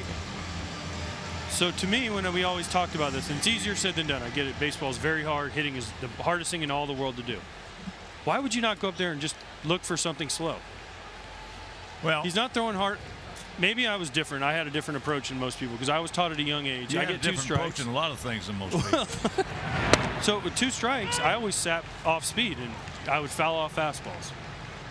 So I would always look off speed 2 strikes and I could just foul off a fast. That's why I swung at a lot of bad pitches because I would guess right. But why can't you just go up there and look for a changeup? You know he's going to throw it. It keeps you from swinging at it, right?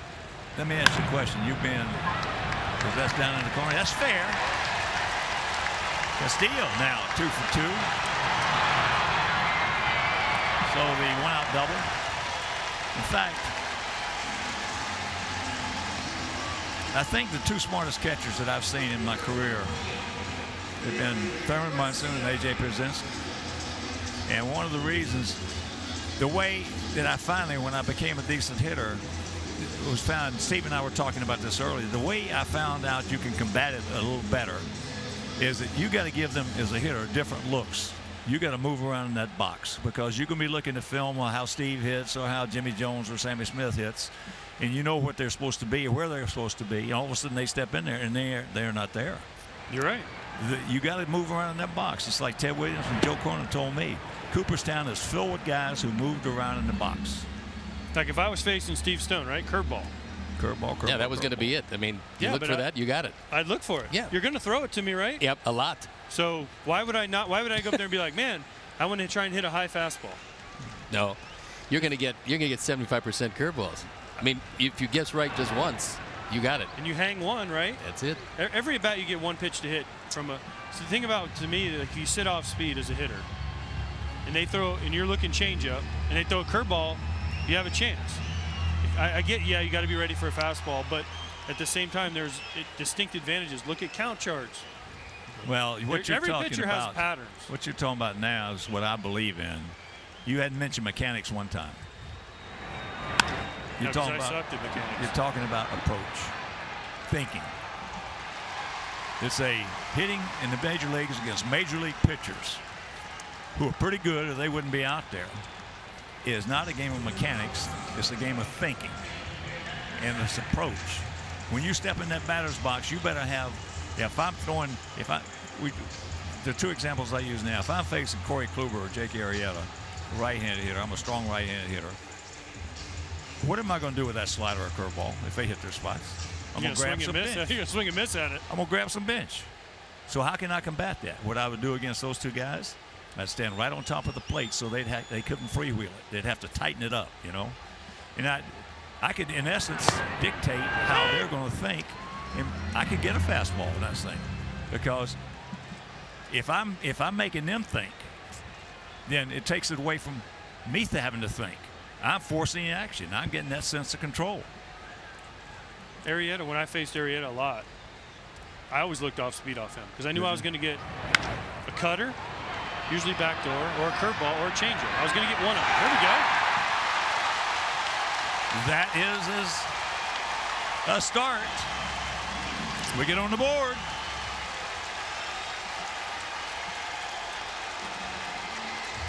'64th driven in by Tim Anderson. He sliced this ball away from Ian Happ. Happ could not get to it. And that cuts the lead by 1. And you guys are talking about Burley.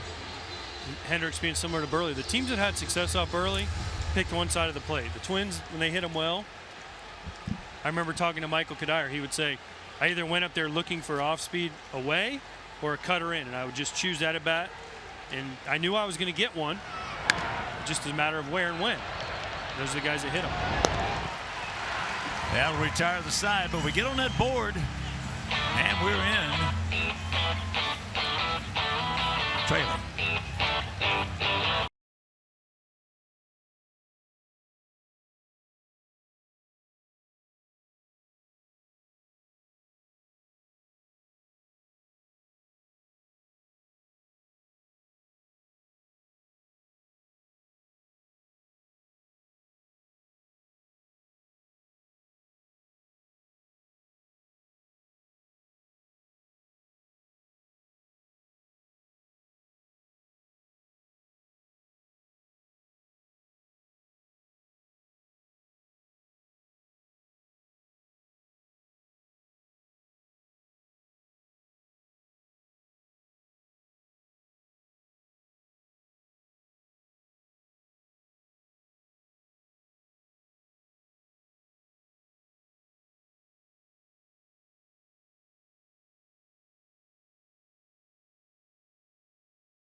Experience the difference at rate.com. And with us in the booth, A.J. Pierzynski.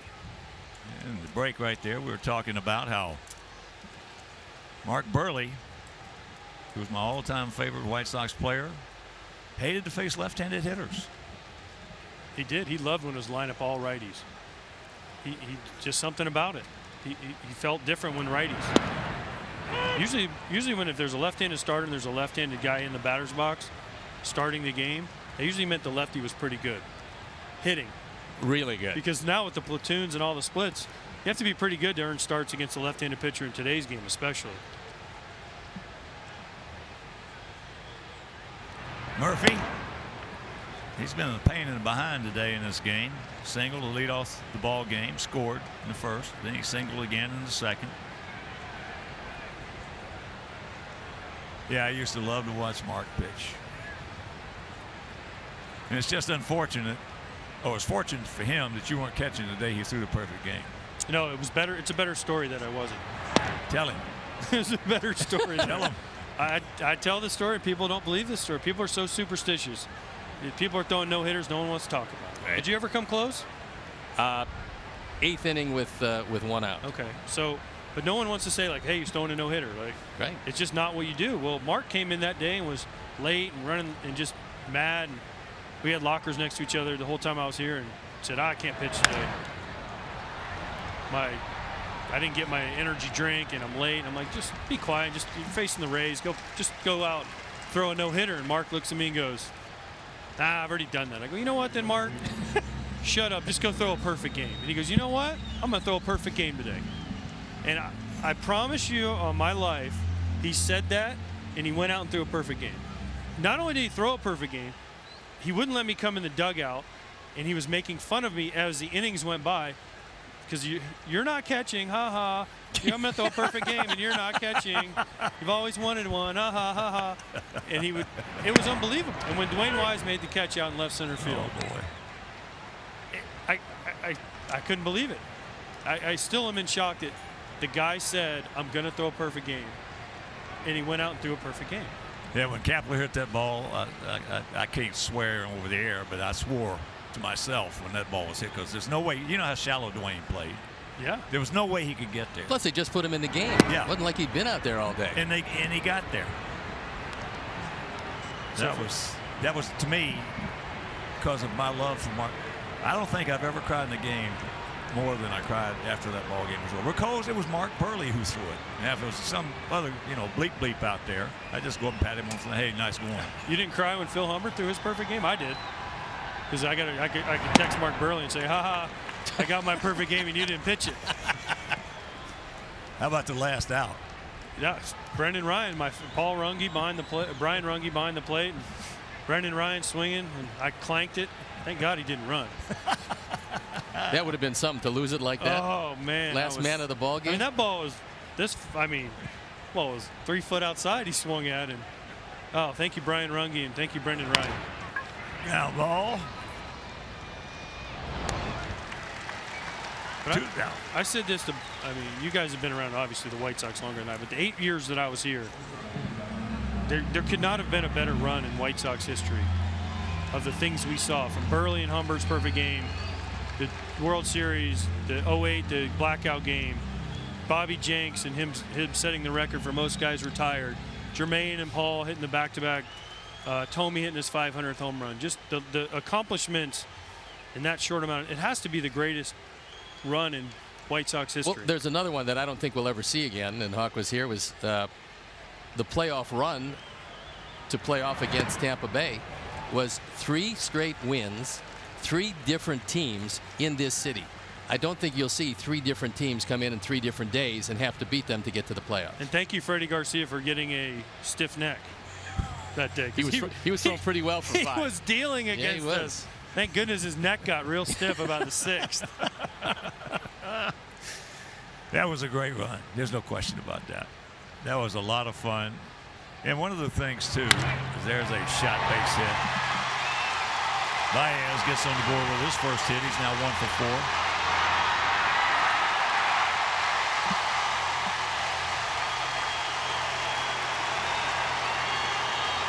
Well, you know, the Sox have had 2 great runs, really. That one you just mentioned. And then from 1990 to 1998, in those 9 years, the only team that won more games than our White Sox were the Atlanta Braves. No playoffs, though. That's the thing. Didn't go to the playoffs. 2000, we went to the playoffs. 93, right? Didn't they go in 93, White Sox? 93. Yeah. Yeah. But I mean, no playoff wins. I'll tell you what. 93 lost to the Blue Jays, right? Yeah, and then we. I blame Frank. I don't know if Frank did well or not. I just blame Frank. Just blame him anyway. What difference? I'm sure he's listening. So Frank, I blame you. The big hurt. First 7 years he was in this league, he was the greatest right-handed hitter I've ever seen. I told you about that category he's in. There's only 4 other guys in it. And that's for batting average, home runs, walks, runs scored, and 1 other RBIs. And then you know who the other 4 guys are? Mel Ott,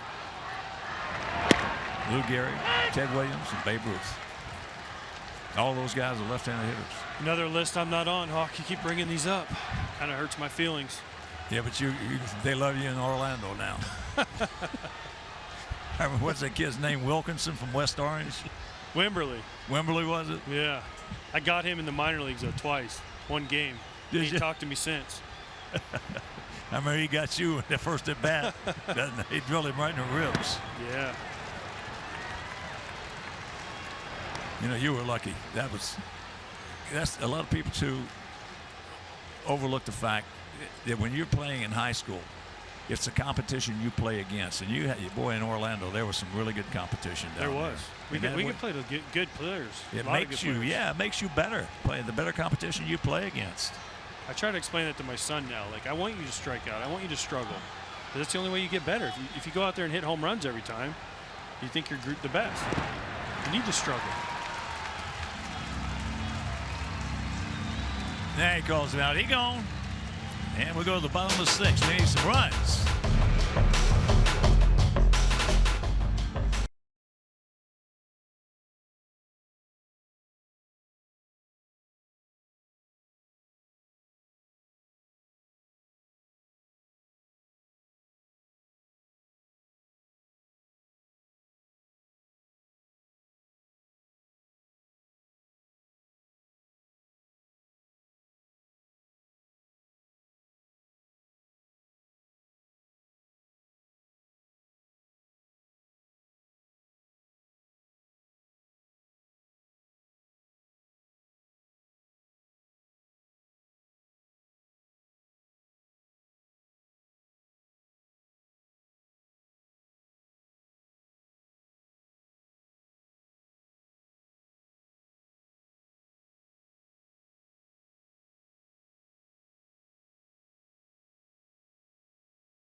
We trail it by 5.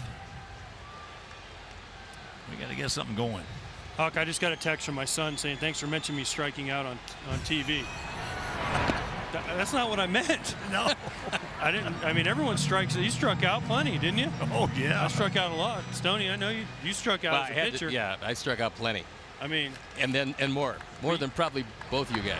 But what I meant is when you struggle and you have bad, you learn more from. If you go out there and get a hit 4 times a game. No question about it. You never have to make adjustments. If you went out and threw a no-hitter, perfect game, 1-hit shutout, you're like, I got this all figured out. You never learn how to get. You have to learn how to struggle in this game. If you don't, you'll never get better. You know what they call experience. That's something you got when you didn't want to get it. You're right. And you got to get experience. And that's the reason when people ask me about all this good young talent down there, I said they got to have another year of hitters striking out a lot and pitchers getting their you-know-what lit up. That way you learn how to overcome it. Because when you get to the major leagues, it's a different ball game. I mean, it's not anything like the minor leagues at all. Up here, these pitchers, that's the reason they make a lot of money. Not only that, how many jobs in the world, other than an athletic job, can you go out there and just have a terrible day? 0 for 4, pitch 2 innings, give up 7 runs, and there's a newspaper article, a blog, an internet post, a TV show about how bad you are. If you work in corporate America, you have a bad day. It's just a bad day. You go home, you kiss your wife, you kiss your kids goodnight. They have no idea, but in this job, you got to learn how to deal with expectations. Well, you very seldom see a Mike Trout or a Bryce Harper coming into a league where they just immediately start dominating. And all you great players, for the most part, hitters have all struck out a lot. Pretty soon, if you learn how to strike out enough, you won't strike out quite as much. Or you learn not to have a 3-pitch strikeout, you get a 6-pitch strikeout. Good at bat. That's right. Good at bat. That's exactly right. That's what we were talking earlier. And I'm a firm believer that you just don't teach guys how to hit at the major league level because they all have talent. You wouldn't assign them. What you do is the major league level against major league pitching is you teach them how to be dangerous, how to have good at bats. That's all a manager wants, for you to go to the plate 4 times and have 3 or 4 good at bats. You don't have to go 2 for 3 or 2 for 4. There's only one guy that ever did that. His name was Ken Williams, right? Recently. I'll tell you what, he was something. Boy, you would have loved him talking. He was the most fascinating guy that talked about hitting. We probably talked 150, 200 hours when I was with the Red Sox. And he was absolutely, he said some things that you really had to think about. And one of those things was, he told me one day, he says, Hawk, you can never realize your potential unless you understand how to take an 0 for 4. I was worried about when Canerco got here. He didn't know how to take an 0 for 4. He was going to kill himself. Isn't that the same thing we just talked about? You got to learn how to struggle. That's exactly right. Until you've taken an 0 for 20, 0 for 25.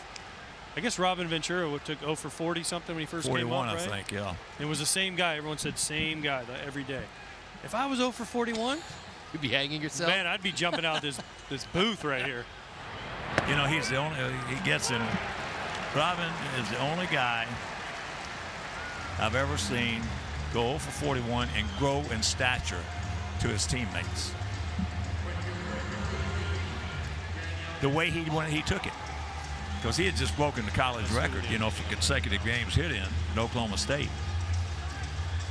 And he took it, with the poise and the grace of a veteran player when he was a rookie. Hi, Palka, just missed this one.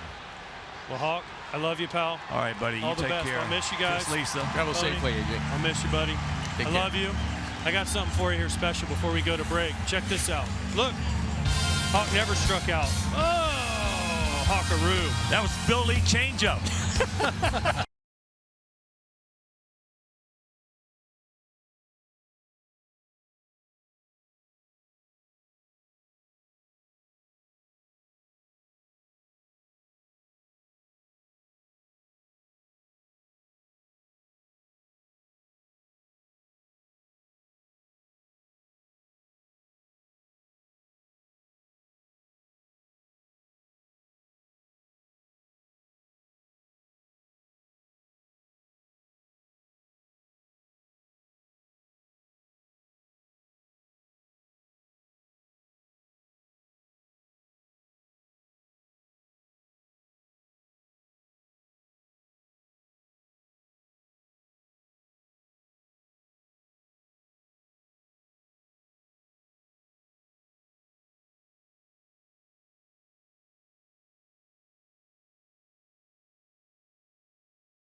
Lee, and the story was he'd already struck me out a couple of times. Now, watch this changeup.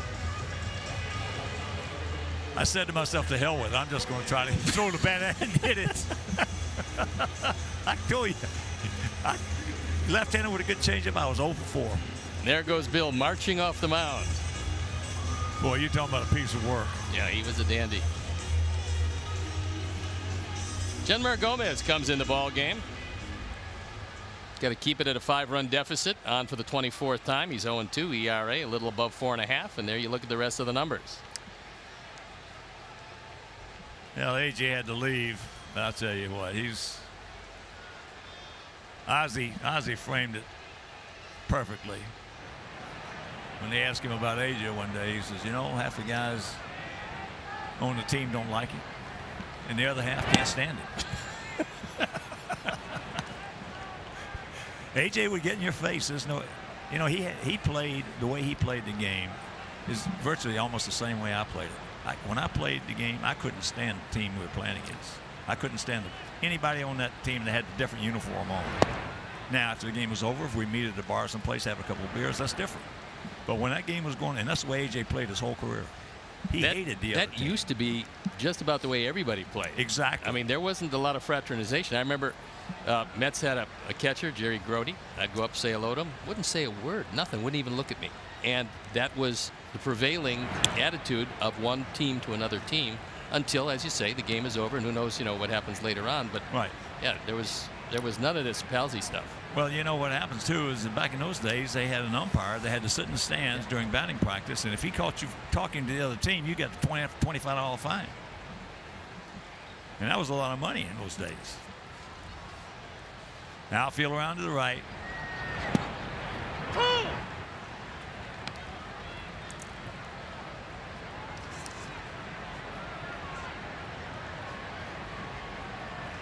6-11-0 for their guys. 1-3-0 for our guys.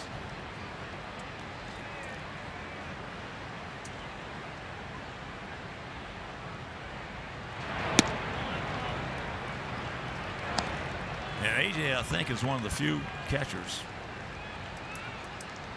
who was over 500 for his career in games.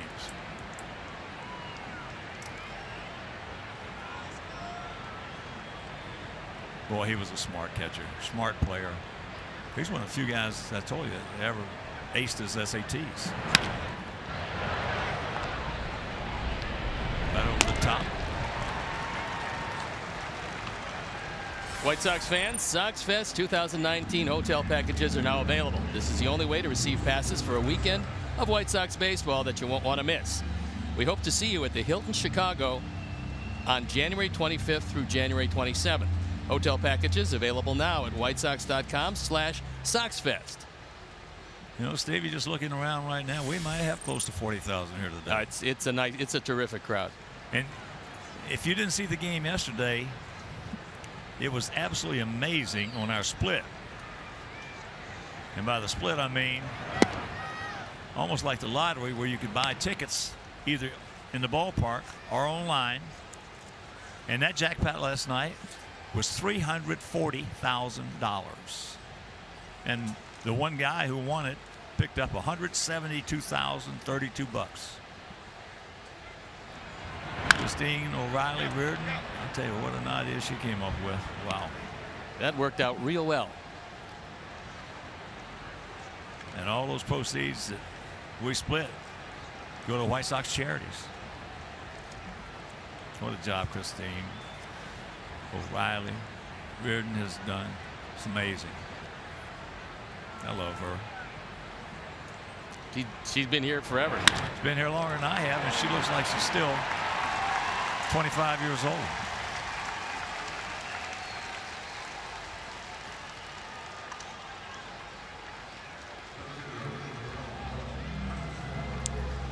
$340,000 pot. Wow. I guess she and the Sox got a lot of calls today asking if we were going to have another one today. There you see what it looks like. The visibility right now, not too good. So here is Kyle Schwarber.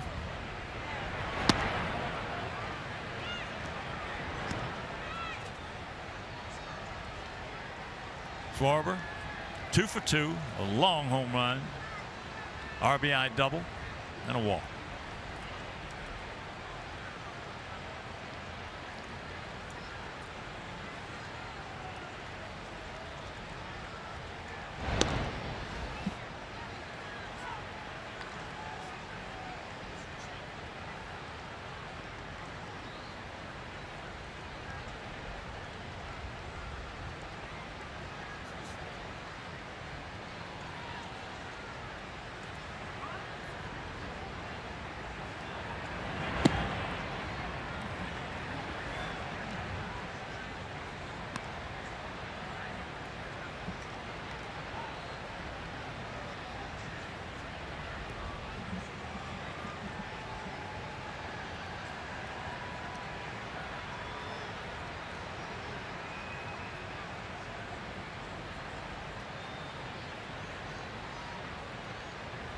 Outfield for the most part straight up.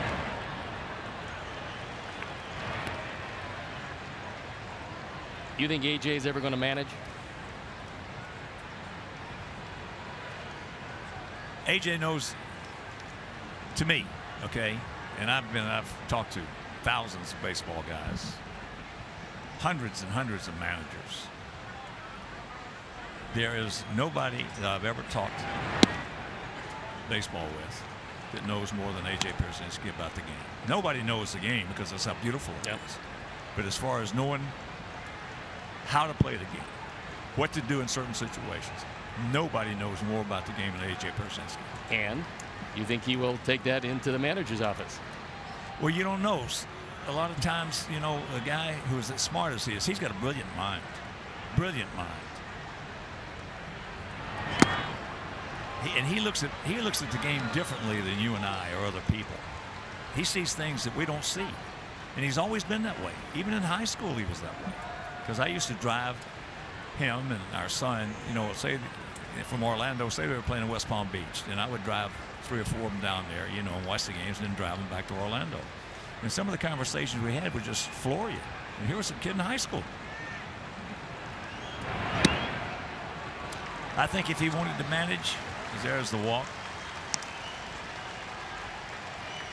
He frames it this way. He says if he got the right offer with the right club, that he would think about it.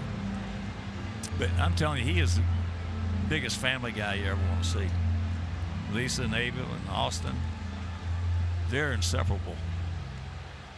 You know, Lisa and our Krista, they were roommates at Florida State together.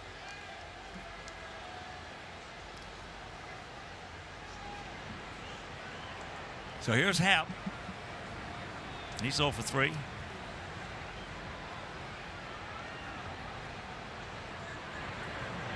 The only other player that I saw that came close to AJ's baseball acumen or baseball IQ that comes close to AJ was Freddie Lynn.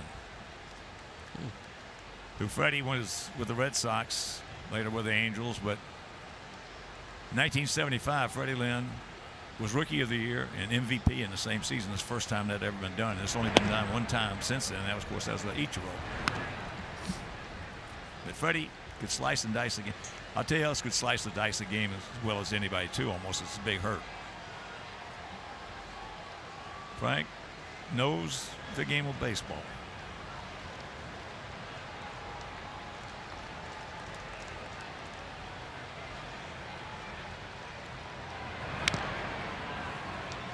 Just tuning in, they scored 3 in the first, 1 in the second, 2 in the third.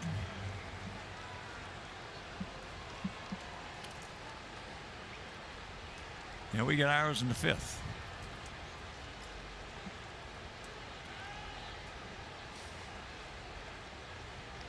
If I had to bet my money on it, I'd say he's not going to manage.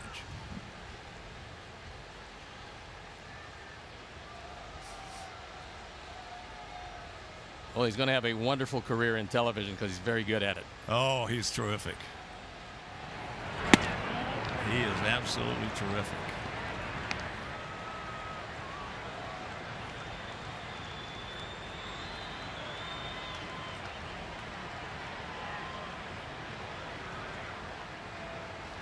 Ian Happ 0 for 3. Run driven in, stolen base.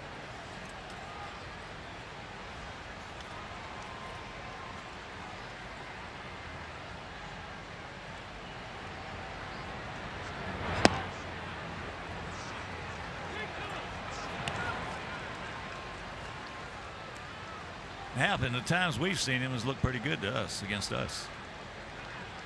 He strikes out a lot, and he hits the ball hard. And can play just about anywhere, and that's one of the reasons why Joe Madden likes having him around. Well, he's made some good plays against us defensively, you're right.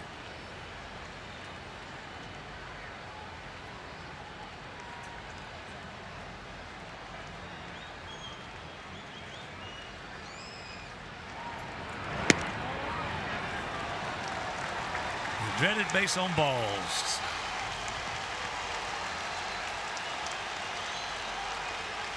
I was just thinking about your former manager. Earl? Yeah. if that happened, you go. Well, I came there. I was the first free agent they ever acquired. I came there as a free agent in a 4-year contract, and I was starting my first game. And it was in Baltimore, and I threw ball 1, ball 2. And I hear off to my right, screaming, some voice that I didn't recognize, get the ball over the plate. But at the top of the person's lungs, I look over, there's Earl standing on top step of the dugout. So I call over to Sensei, my third baseman. I say, is that Earl? He said, yeah. I said, I've thrown 2 pitches. He goes, he likes you to get the ball over the plate. I said, well, thanks. 2 pitches into my Baltimore career, the manager's screaming at me from the top step. That's Earl. That was Earl, that's right. Sacks packed with Cubs. And you got the wrong man at the plate in this situation. Can't get that breaking ball. Earl used to, I remember he'd come to the top step of the dugout, you know, playing against him. He'd always have a cigarette cup hiding it in his hand. He'd go through a pack of games. With the bases loaded, Murphy has been, well, if not a one-man gang, he's been close to it. We talked about it yesterday. He, in the 7th, 8th, and 9th inning in the close ball game, he's the last guy you want to see come to the plate. Well, he's not going to overswing, and you're not going to be able to take advantage of him too much with off-speed pitches because he's going to hit in a defensive style when he gets 2 strikes, which is where he is now.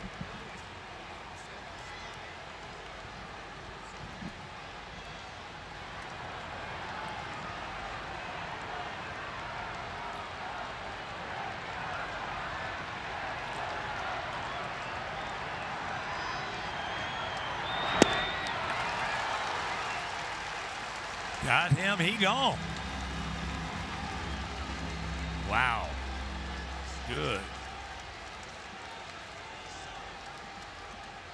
Well, that visibility is not a real. No, you're not going to be able to see the spin on the factor. ball. I mean, you can hit fastballs now, and you can actually hit straight changes if you wait, but you're not going to be able to pick up the spin with that visibility. And so if you can get it in the neighborhood spinning, you're going to be able to get the hitters out. Cannot see it. I asked Ted Williams that one day. I said, Ted, actually, he asked me first. He said, when can you pick up the spin on the ball? And I said, probably maybe 10, 15 feet out in front of home plate, and I could see the spin. I said, when did you see it? He said, when it left his hand. Well, that's why he was one of the great hitters of all time. Yeah.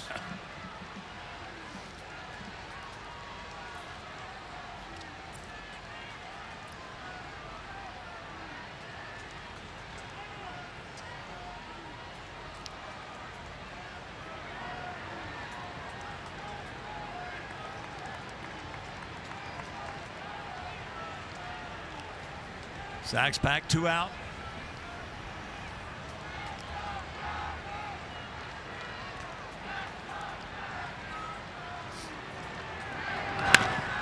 Oh, nice play.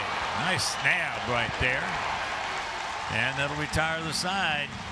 7th inning stretch, my final 7th inning stretch of my broadcasting career. And we got to have some runs.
Hendricks has been in command this entire day, and he's still out there on the hill. Shadows have crept across home plate, making it a little more difficult to mount that rally that the Sox are going to have to mount if they're going to come back in this ball game. So it's going to be Davidson, Narvaez, and Castillo in the bottom of the 7th inning, as the Sox try to make things more uncomfortable for Kyle Hendricks, who's had a real good run at it here today. Just 3 hits. Castillo's had a couple. Anderson with a double driving in the run, and that has been it.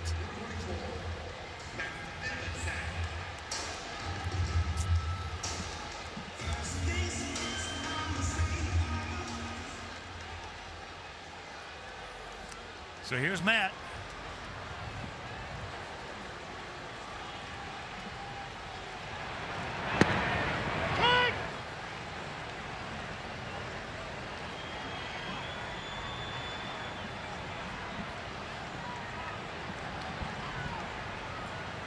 Jason Hayward takes over in right field. That's fair ball.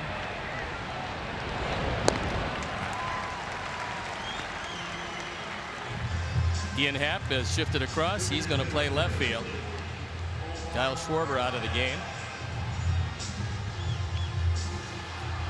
But Schwarber did his damage today. Well, 2 walks, solo homer, and an RBI double. Big day for Kyle Schwarber, who is quite a hitter. he's going to have a lot of big days. Yep. That young man. He's got about as much upside as anybody.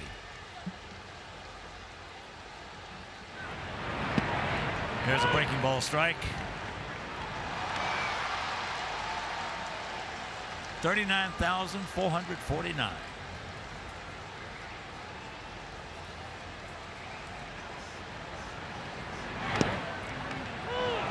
Last 2 games were sellouts. Yesterday, 39,724. But as I said, a lot more days like this are coming.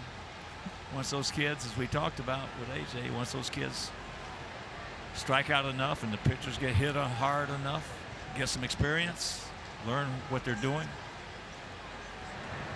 We have a lot of 35 to 40,000 crowds here. 2 down. So plans ahead for you. As you look ahead into the future, what do you want to accomplish? Well, I'm just starting to feel it right now in that 7th inning stretch. This is my last game. Yeah. In fact,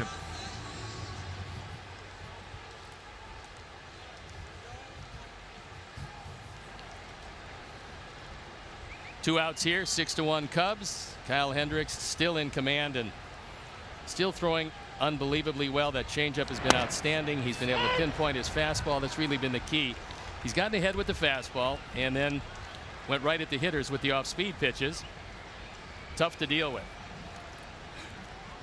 Castillo, single, a double, and a run scored.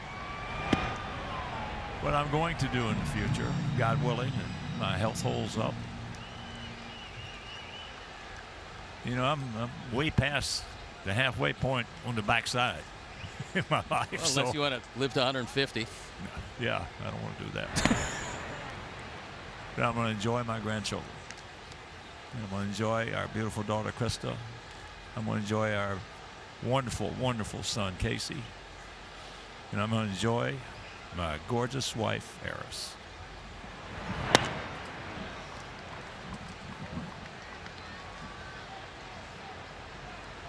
Well, you're going to deal with the grandkids having a tough time in a ball game, maybe striking out 3 and 4 times. I understand it, so I can deal with it. And I understand they're going to have to do that. Both of them can play. Both of them are real good in baseball, and they're real good in basketball. Well, they're getting big. Oh boy. Well, Nico's getting big. He's a little taller than I am. Yeah. He's 14 years. He just turned 14. Well, he turns 14 on February 25th. It's Reinsdorf's birthday too.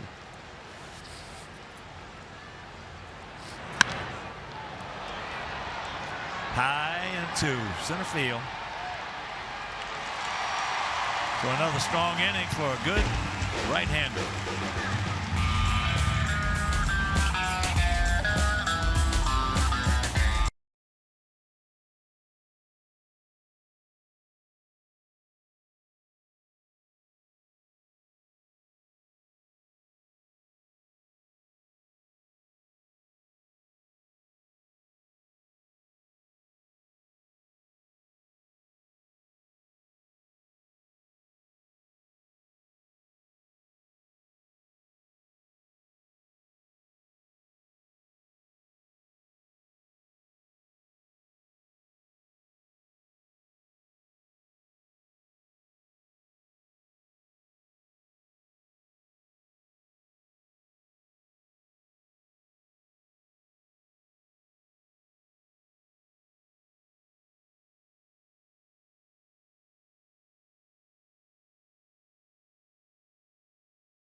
The documentary presented by Ford. That's tonight at 8, only on NBC Sports Chicago. And we got a new pitcher coming in the ball game. It is Tiago Vieira, the hard-throwing right-hander, on for the 14th time. ERA a little bit higher than he would like.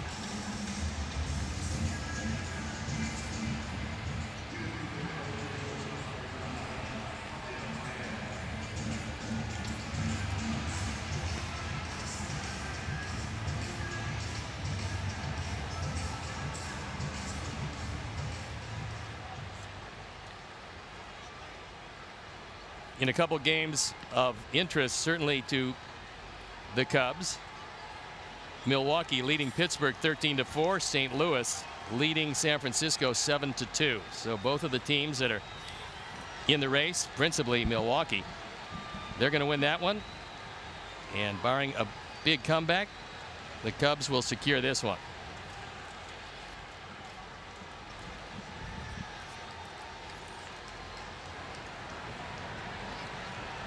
So here's Javi Baez.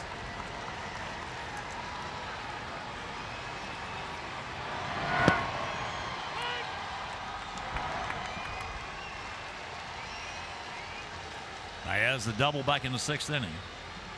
1 for 4.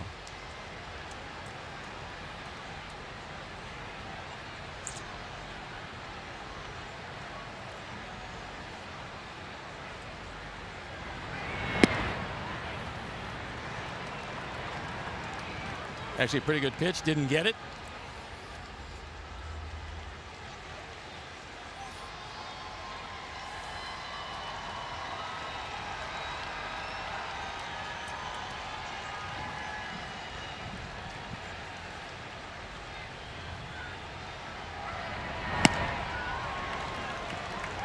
Boy, he really got some good action at that plate, especially with that scissors. Back leg going back towards the third base dugout.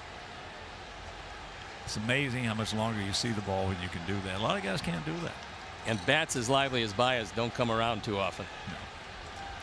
No. He's got every tool you'll need to be a star in this game. Well, at 25 years old, he already is.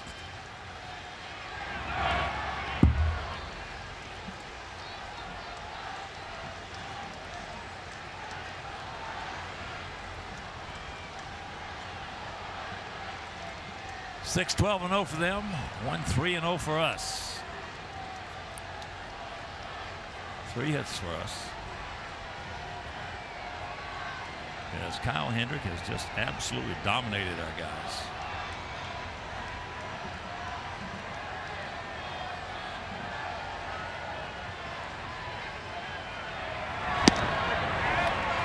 He gone. He knew it.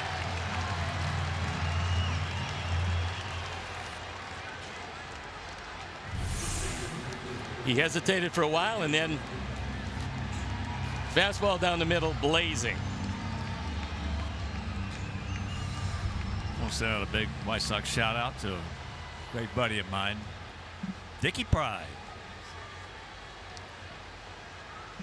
Watching the game this afternoon on his MLB app. How about Jimmy Olsen? Any chance he's watching the game? You ought to see some of the texts they got from him. Comic relief. Oh, I tell you, he's awesome. He's awful. He's the biggest front runner I've ever met in my life. Jim Canatero.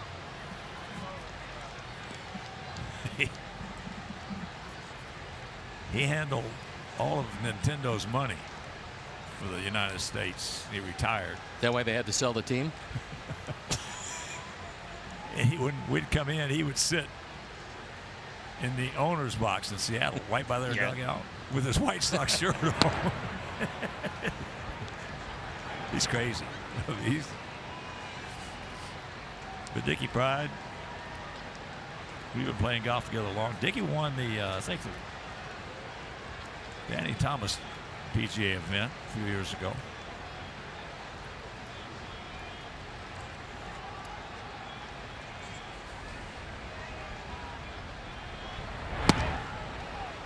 Rizzo can't get it. He doubled in a run in the first inning. He's 1 for 4.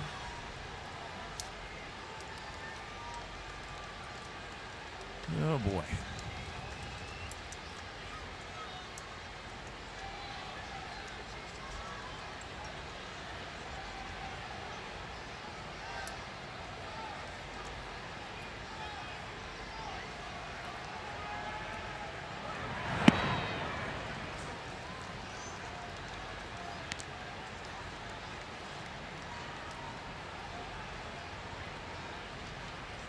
One out, 2-2 the count.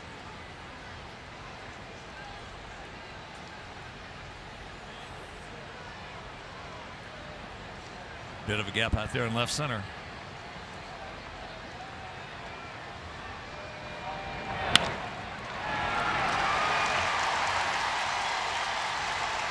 Boy, these guys with 2 strikes, I'll tell you what. They're not trying to do too much with them. That's one reason they're having success. No, each and every one shortens the stroke. They all go the opposite way. You're trying to fool them with anything off speed or anything breaking.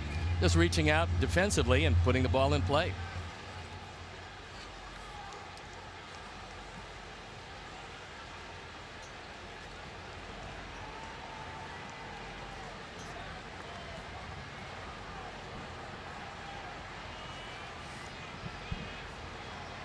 Elmora 1 for 4. Driven in a run.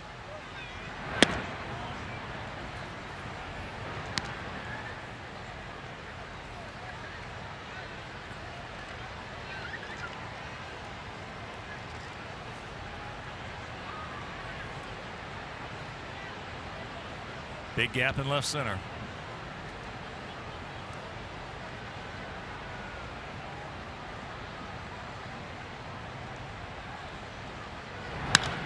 And there's a base hit.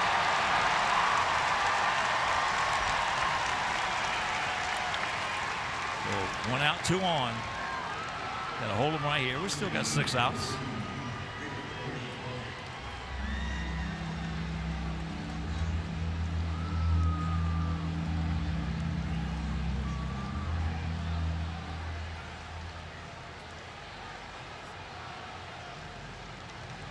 Bodie scored a run, driven home 1.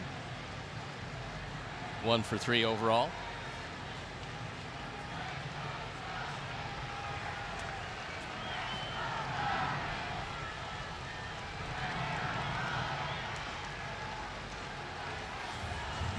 Now, meeting at the mound of the Mines.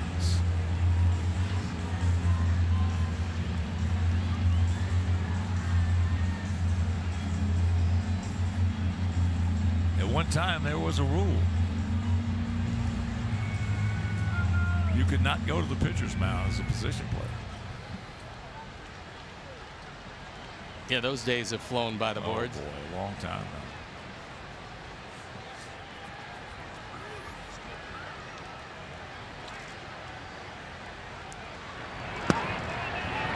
a strike.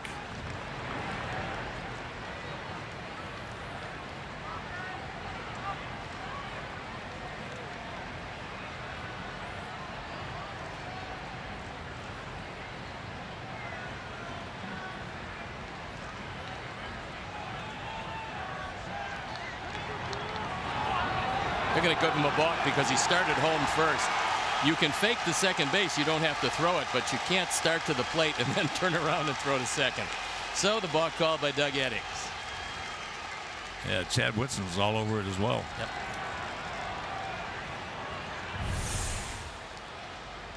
Watch Vieira. He starts home and turns around, and that is the definition of a balk.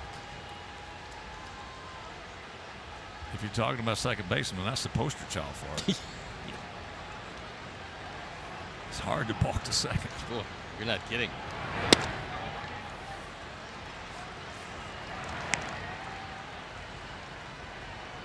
Ducks on the pine, 1 out, 1-1 to count.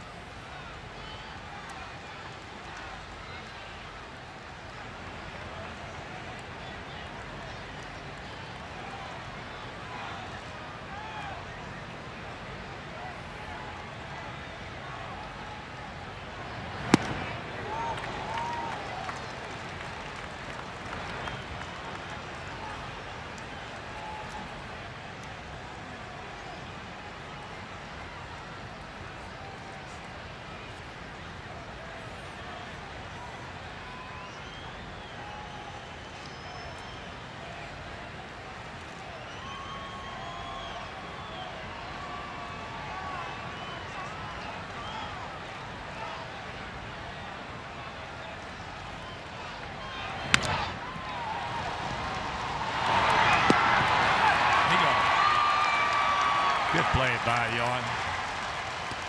On the move.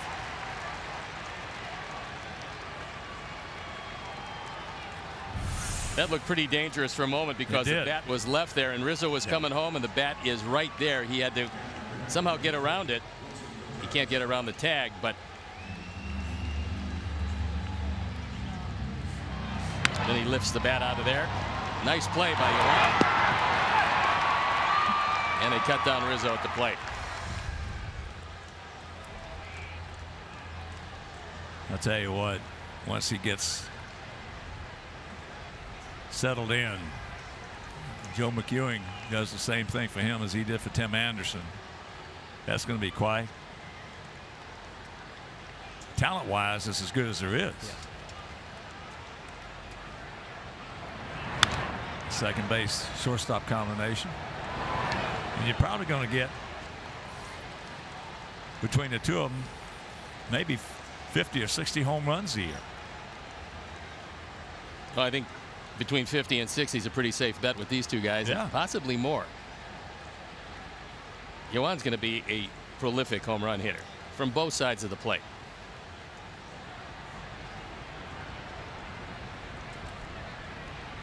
Long set, an 0-1 pitch. Yeah. I am so happy that I'll be able to watch the games on my iPad, my MLB. I'll tell you what, that MLB app is unreal. For me, it's the best app there is because you can find anything you want. I spend more time on that than all the rest of them put together. No, it's great.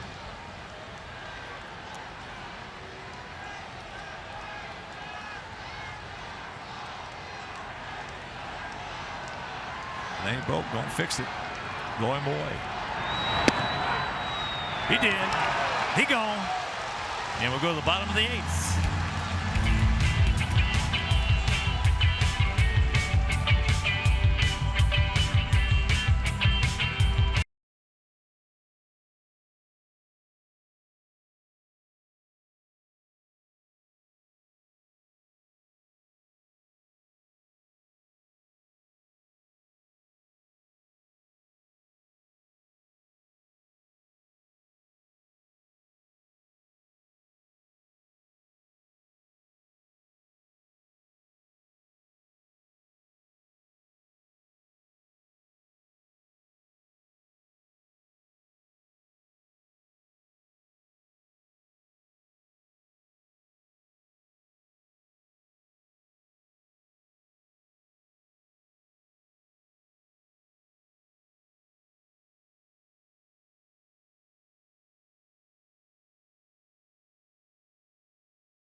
Let's put a rush on right here, guys. Leoria will start it off. Tim's next, and Engel, lower third of the order. Kyle Hendricks still at just 91 pitches into the 8th inning. Well, this is a Burley-like performance by a right-hander. He and Burley are bookends. Well, the thing is, he's a very good pitcher and has been. I mean, you can't lead the National League in ERA without being a very good pitcher, and he was, and he still is. But yet, if you take the uniform off him, throw him in a park on a Sunday afternoon and bring scouts down to watch this stuff, they'll be hard-pressed to get him signed right now. Oh, he wouldn't get signed. It's amazing that Burley got signed. 38th round. And yet Mark Burley's got a chance to go in the Hall of Fame. Boy, what he did. You know, he never shook off a pitch in his career. Didn't know that. I knew he didn't shake off a pitch in the perfect game. Never shook off. He never shook off a pitch. Hendricks originally an 8th round draft pick.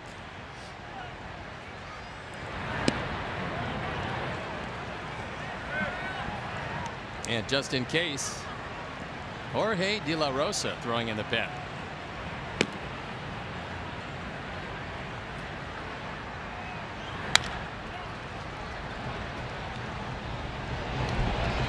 Oh, you got to get to it a little quicker than that, Anthony.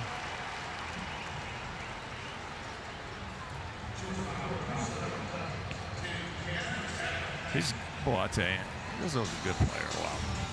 Rizzo's a really good player. He really is. I mean, he can help you out with the glove. He got off to a slow start this year, but this guy is a quality major league hitter with big power and the ability to shorten his stroke to make it a really difficult at bat when he's not thinking about hitting it out of the park. Here's Timmy. Timmy 1 for 2. Got our only run home with that RBI. Back in the 4th inning. Check that 5th inning. And there's another base hit. That's a good approach right there. 2 for 3 for Tim today.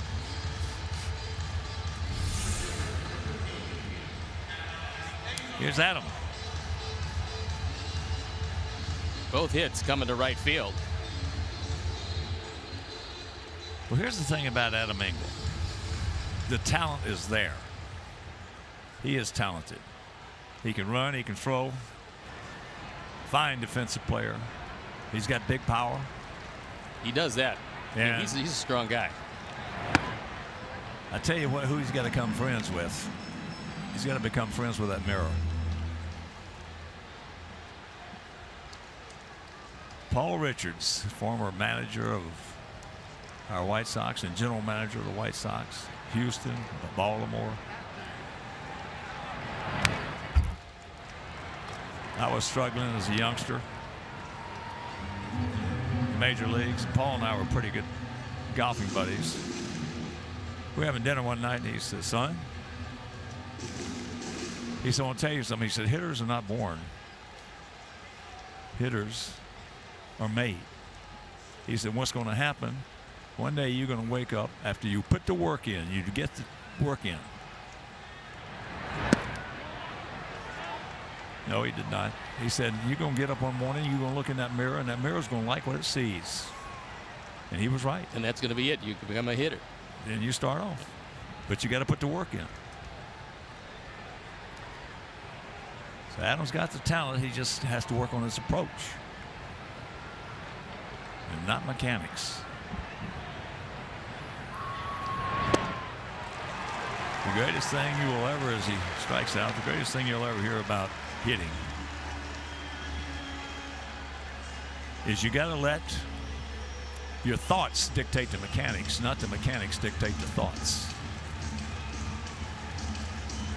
And it would appear at the 103 pitch mark that that's going to be it for Kyle Hendricks, who's going to go 7 2/3 and do just an outstanding job here today.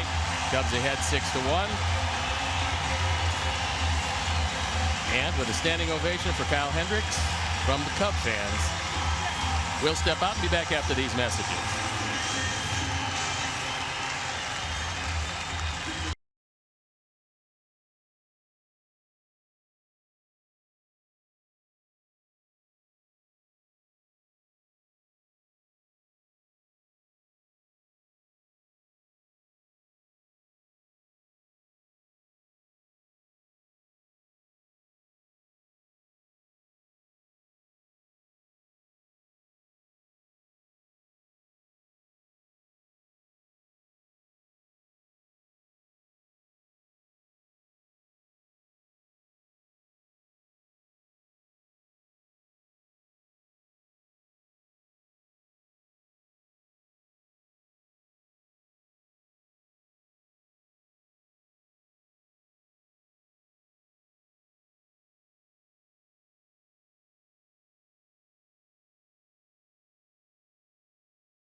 Who comes on? There's an out to get here, and then the ninth inning lies ahead as De La Rosa on for the 56th time. His ERA 3.63. That's been pretty good with an 0-2 mark.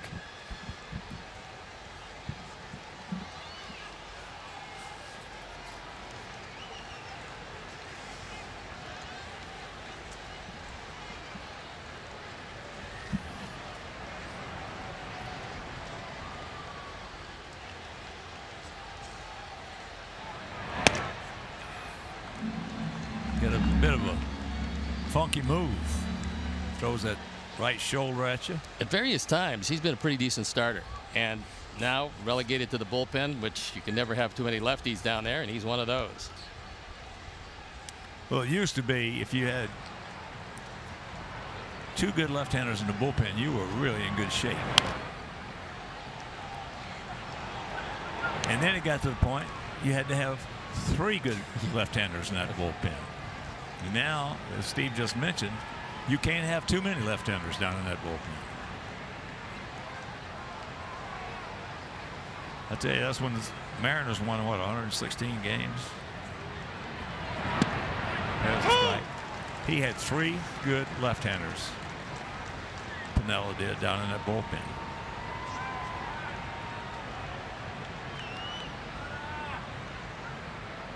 That way you can just outmanage and keep the other manager at bay.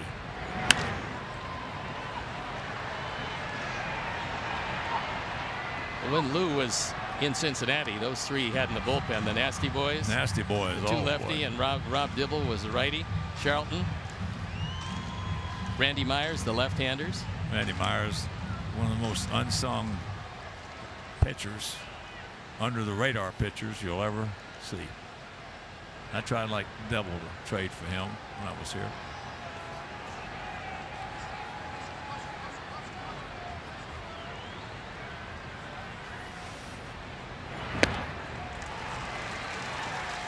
He gone. We're into the ninth. We trail it by 5.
against Dylan Covey, who was brilliant last time out.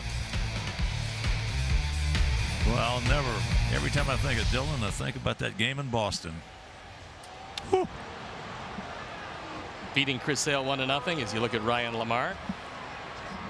I couldn't get over after the game how the Boston players were just raving about him, how much his ball moved. Did the same stuff in Cleveland. It's there. I mean, he threw it really well.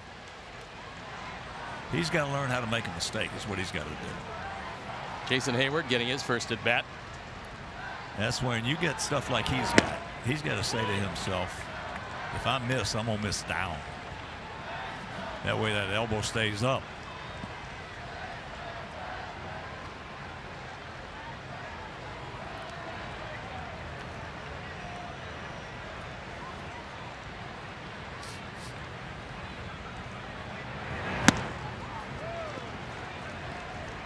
Oh, and 2 the count.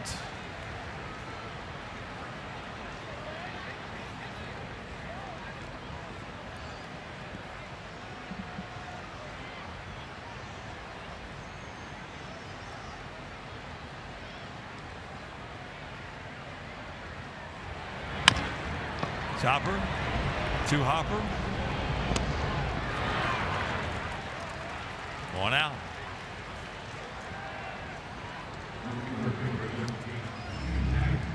Well, there's just too many people to mention, and I want to thank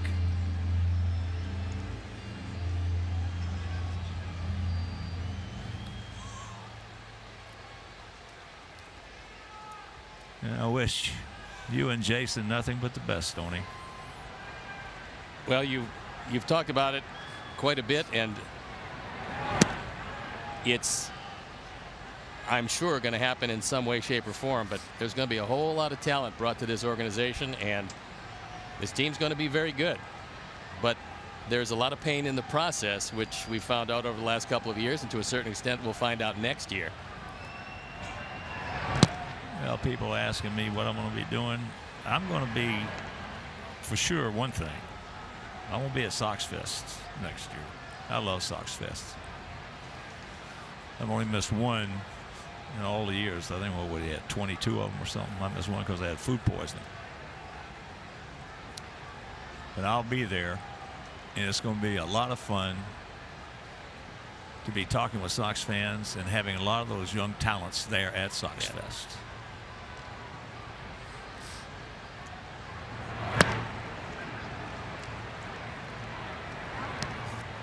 The 2 guys that I just cannot omit mentioning them are 2 guys I love like sons, and that's Bob Graham, Scott Reifert. I love those 2 guys.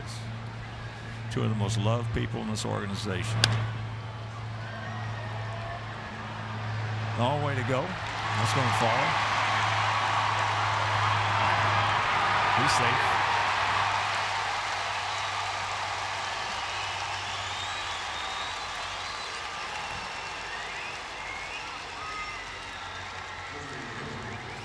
'19th double of the year for Ian Happ. Goes opposite way, drops it just inside the line. And I cannot leave out Jim Angio, Dave Ross, and Joe Grube. I love those guys like sons.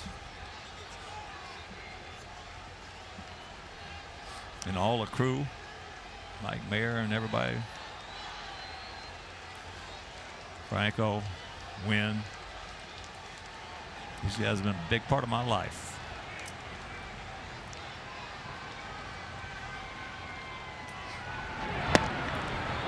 There's the strike.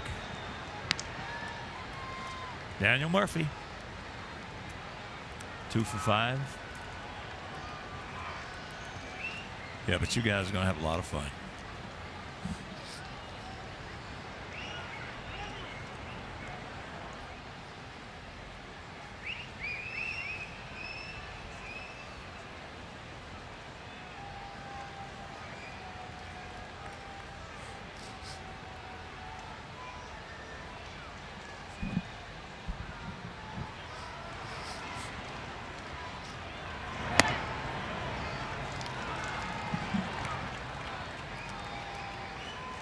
1 ball, 1 strike, 1 out.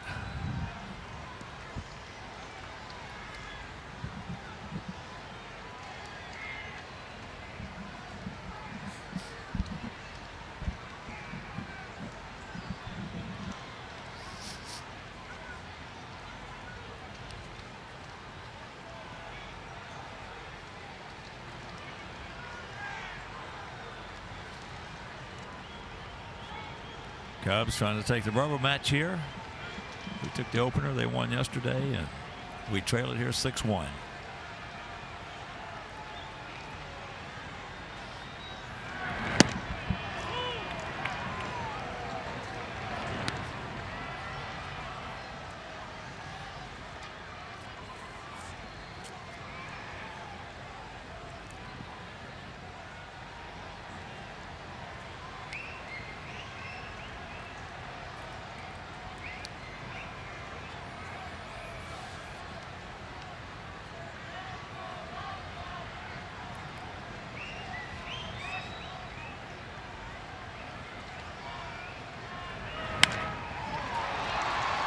That's hit in the left field. Should be a can of corn. 2 down.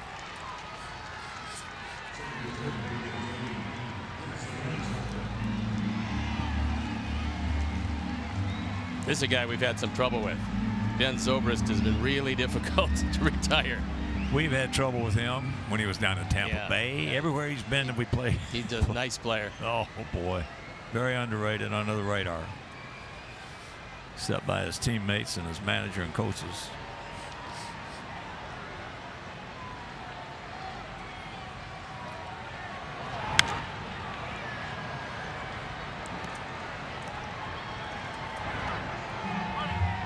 I'll never forget that game. 3 of our guys got drilled, and Quintana goes out there. Throws one behind Zobrist about calf high. Didn't even hit him. He gets thrown out of the game. Yeah. In fact, Zobrist never moved.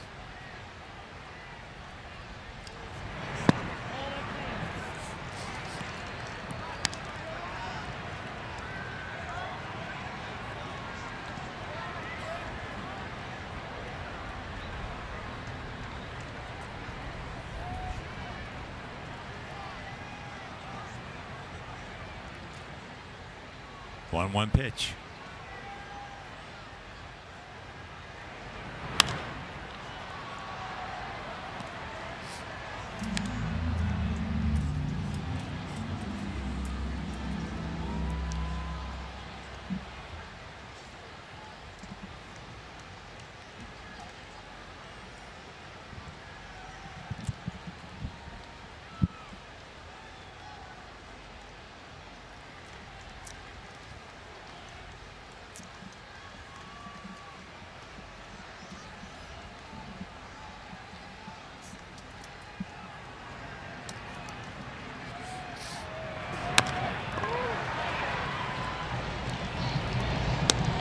And that'll do it. We'll go to the bottom of the 9th. We got to have a big inning.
And no better place for you guys to be than here.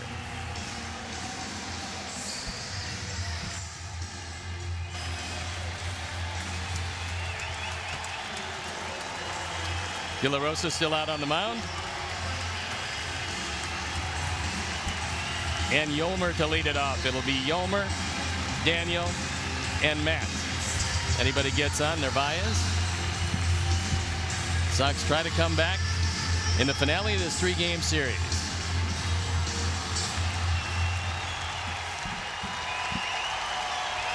Yolmer has been one of my joys since he's joined us on the big league club.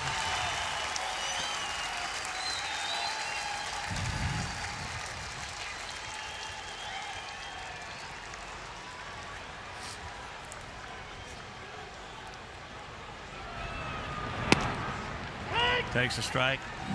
Yolmer is a terrific individual, good player, terrific teammate.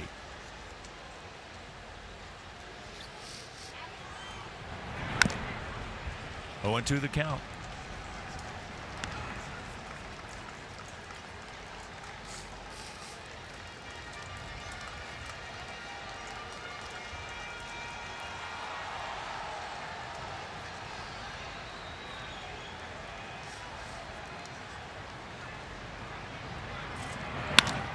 Ball hit hard. Oh, nice play. Nice play. 1 out. Ben Zobrist continues to show you just exactly why he got a big free agent contract and why he's one of the more valuable members of this Cub team.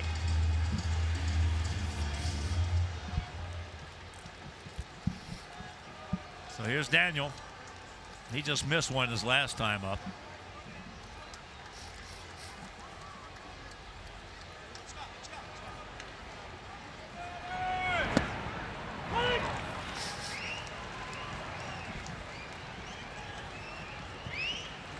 Daniel 0 for 3.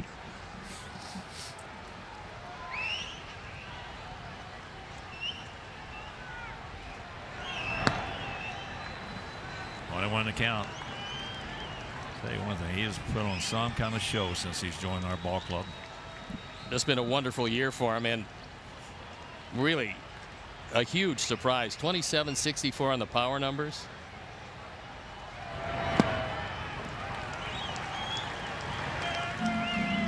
And for a guy that didn't start the season with the team, he's really heated it up since being here and made a huge impact on this entire lineup. 4 pinch hit home runs this year for Daniel Polka.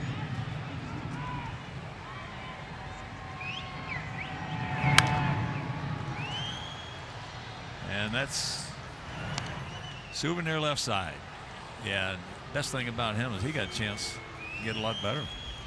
I think so, because right now he is a slugger, Hawk, and with a whole lot of help up here, which he's going to get, he's going to become a pretty good hitter.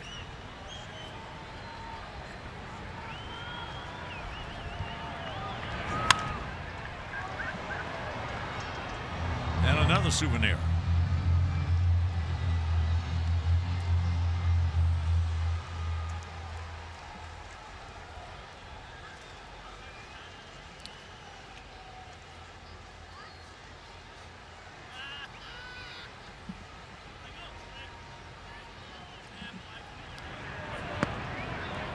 Good check right there.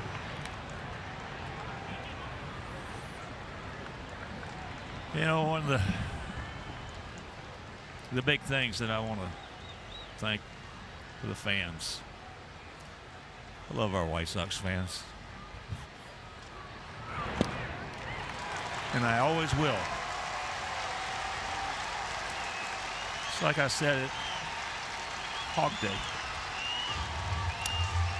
When you take a man's money, you take a man's money. But when you take a man's time, you take a part of his life. And I want to thank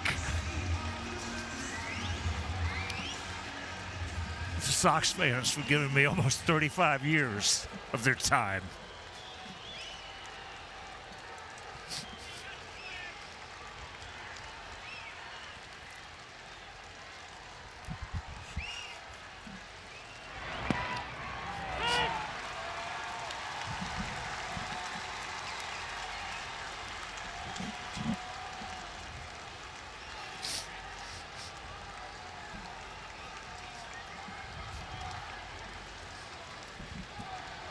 The 0-1 pitch.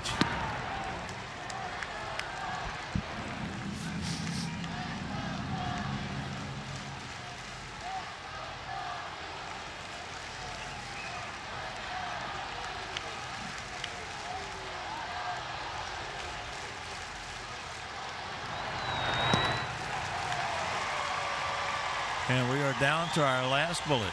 2 out, 1-2 the count.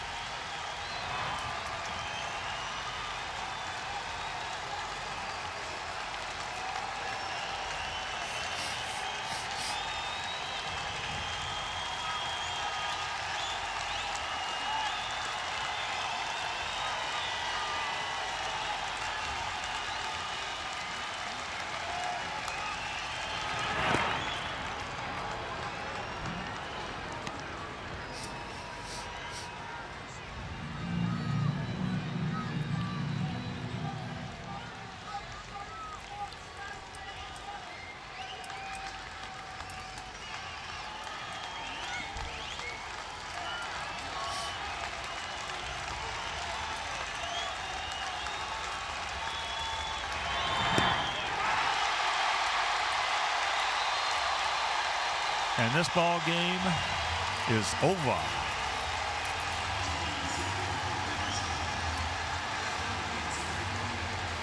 I've enjoyed it.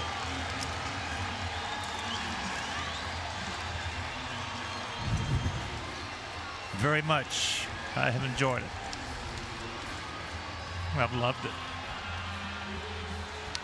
And I will never forget it.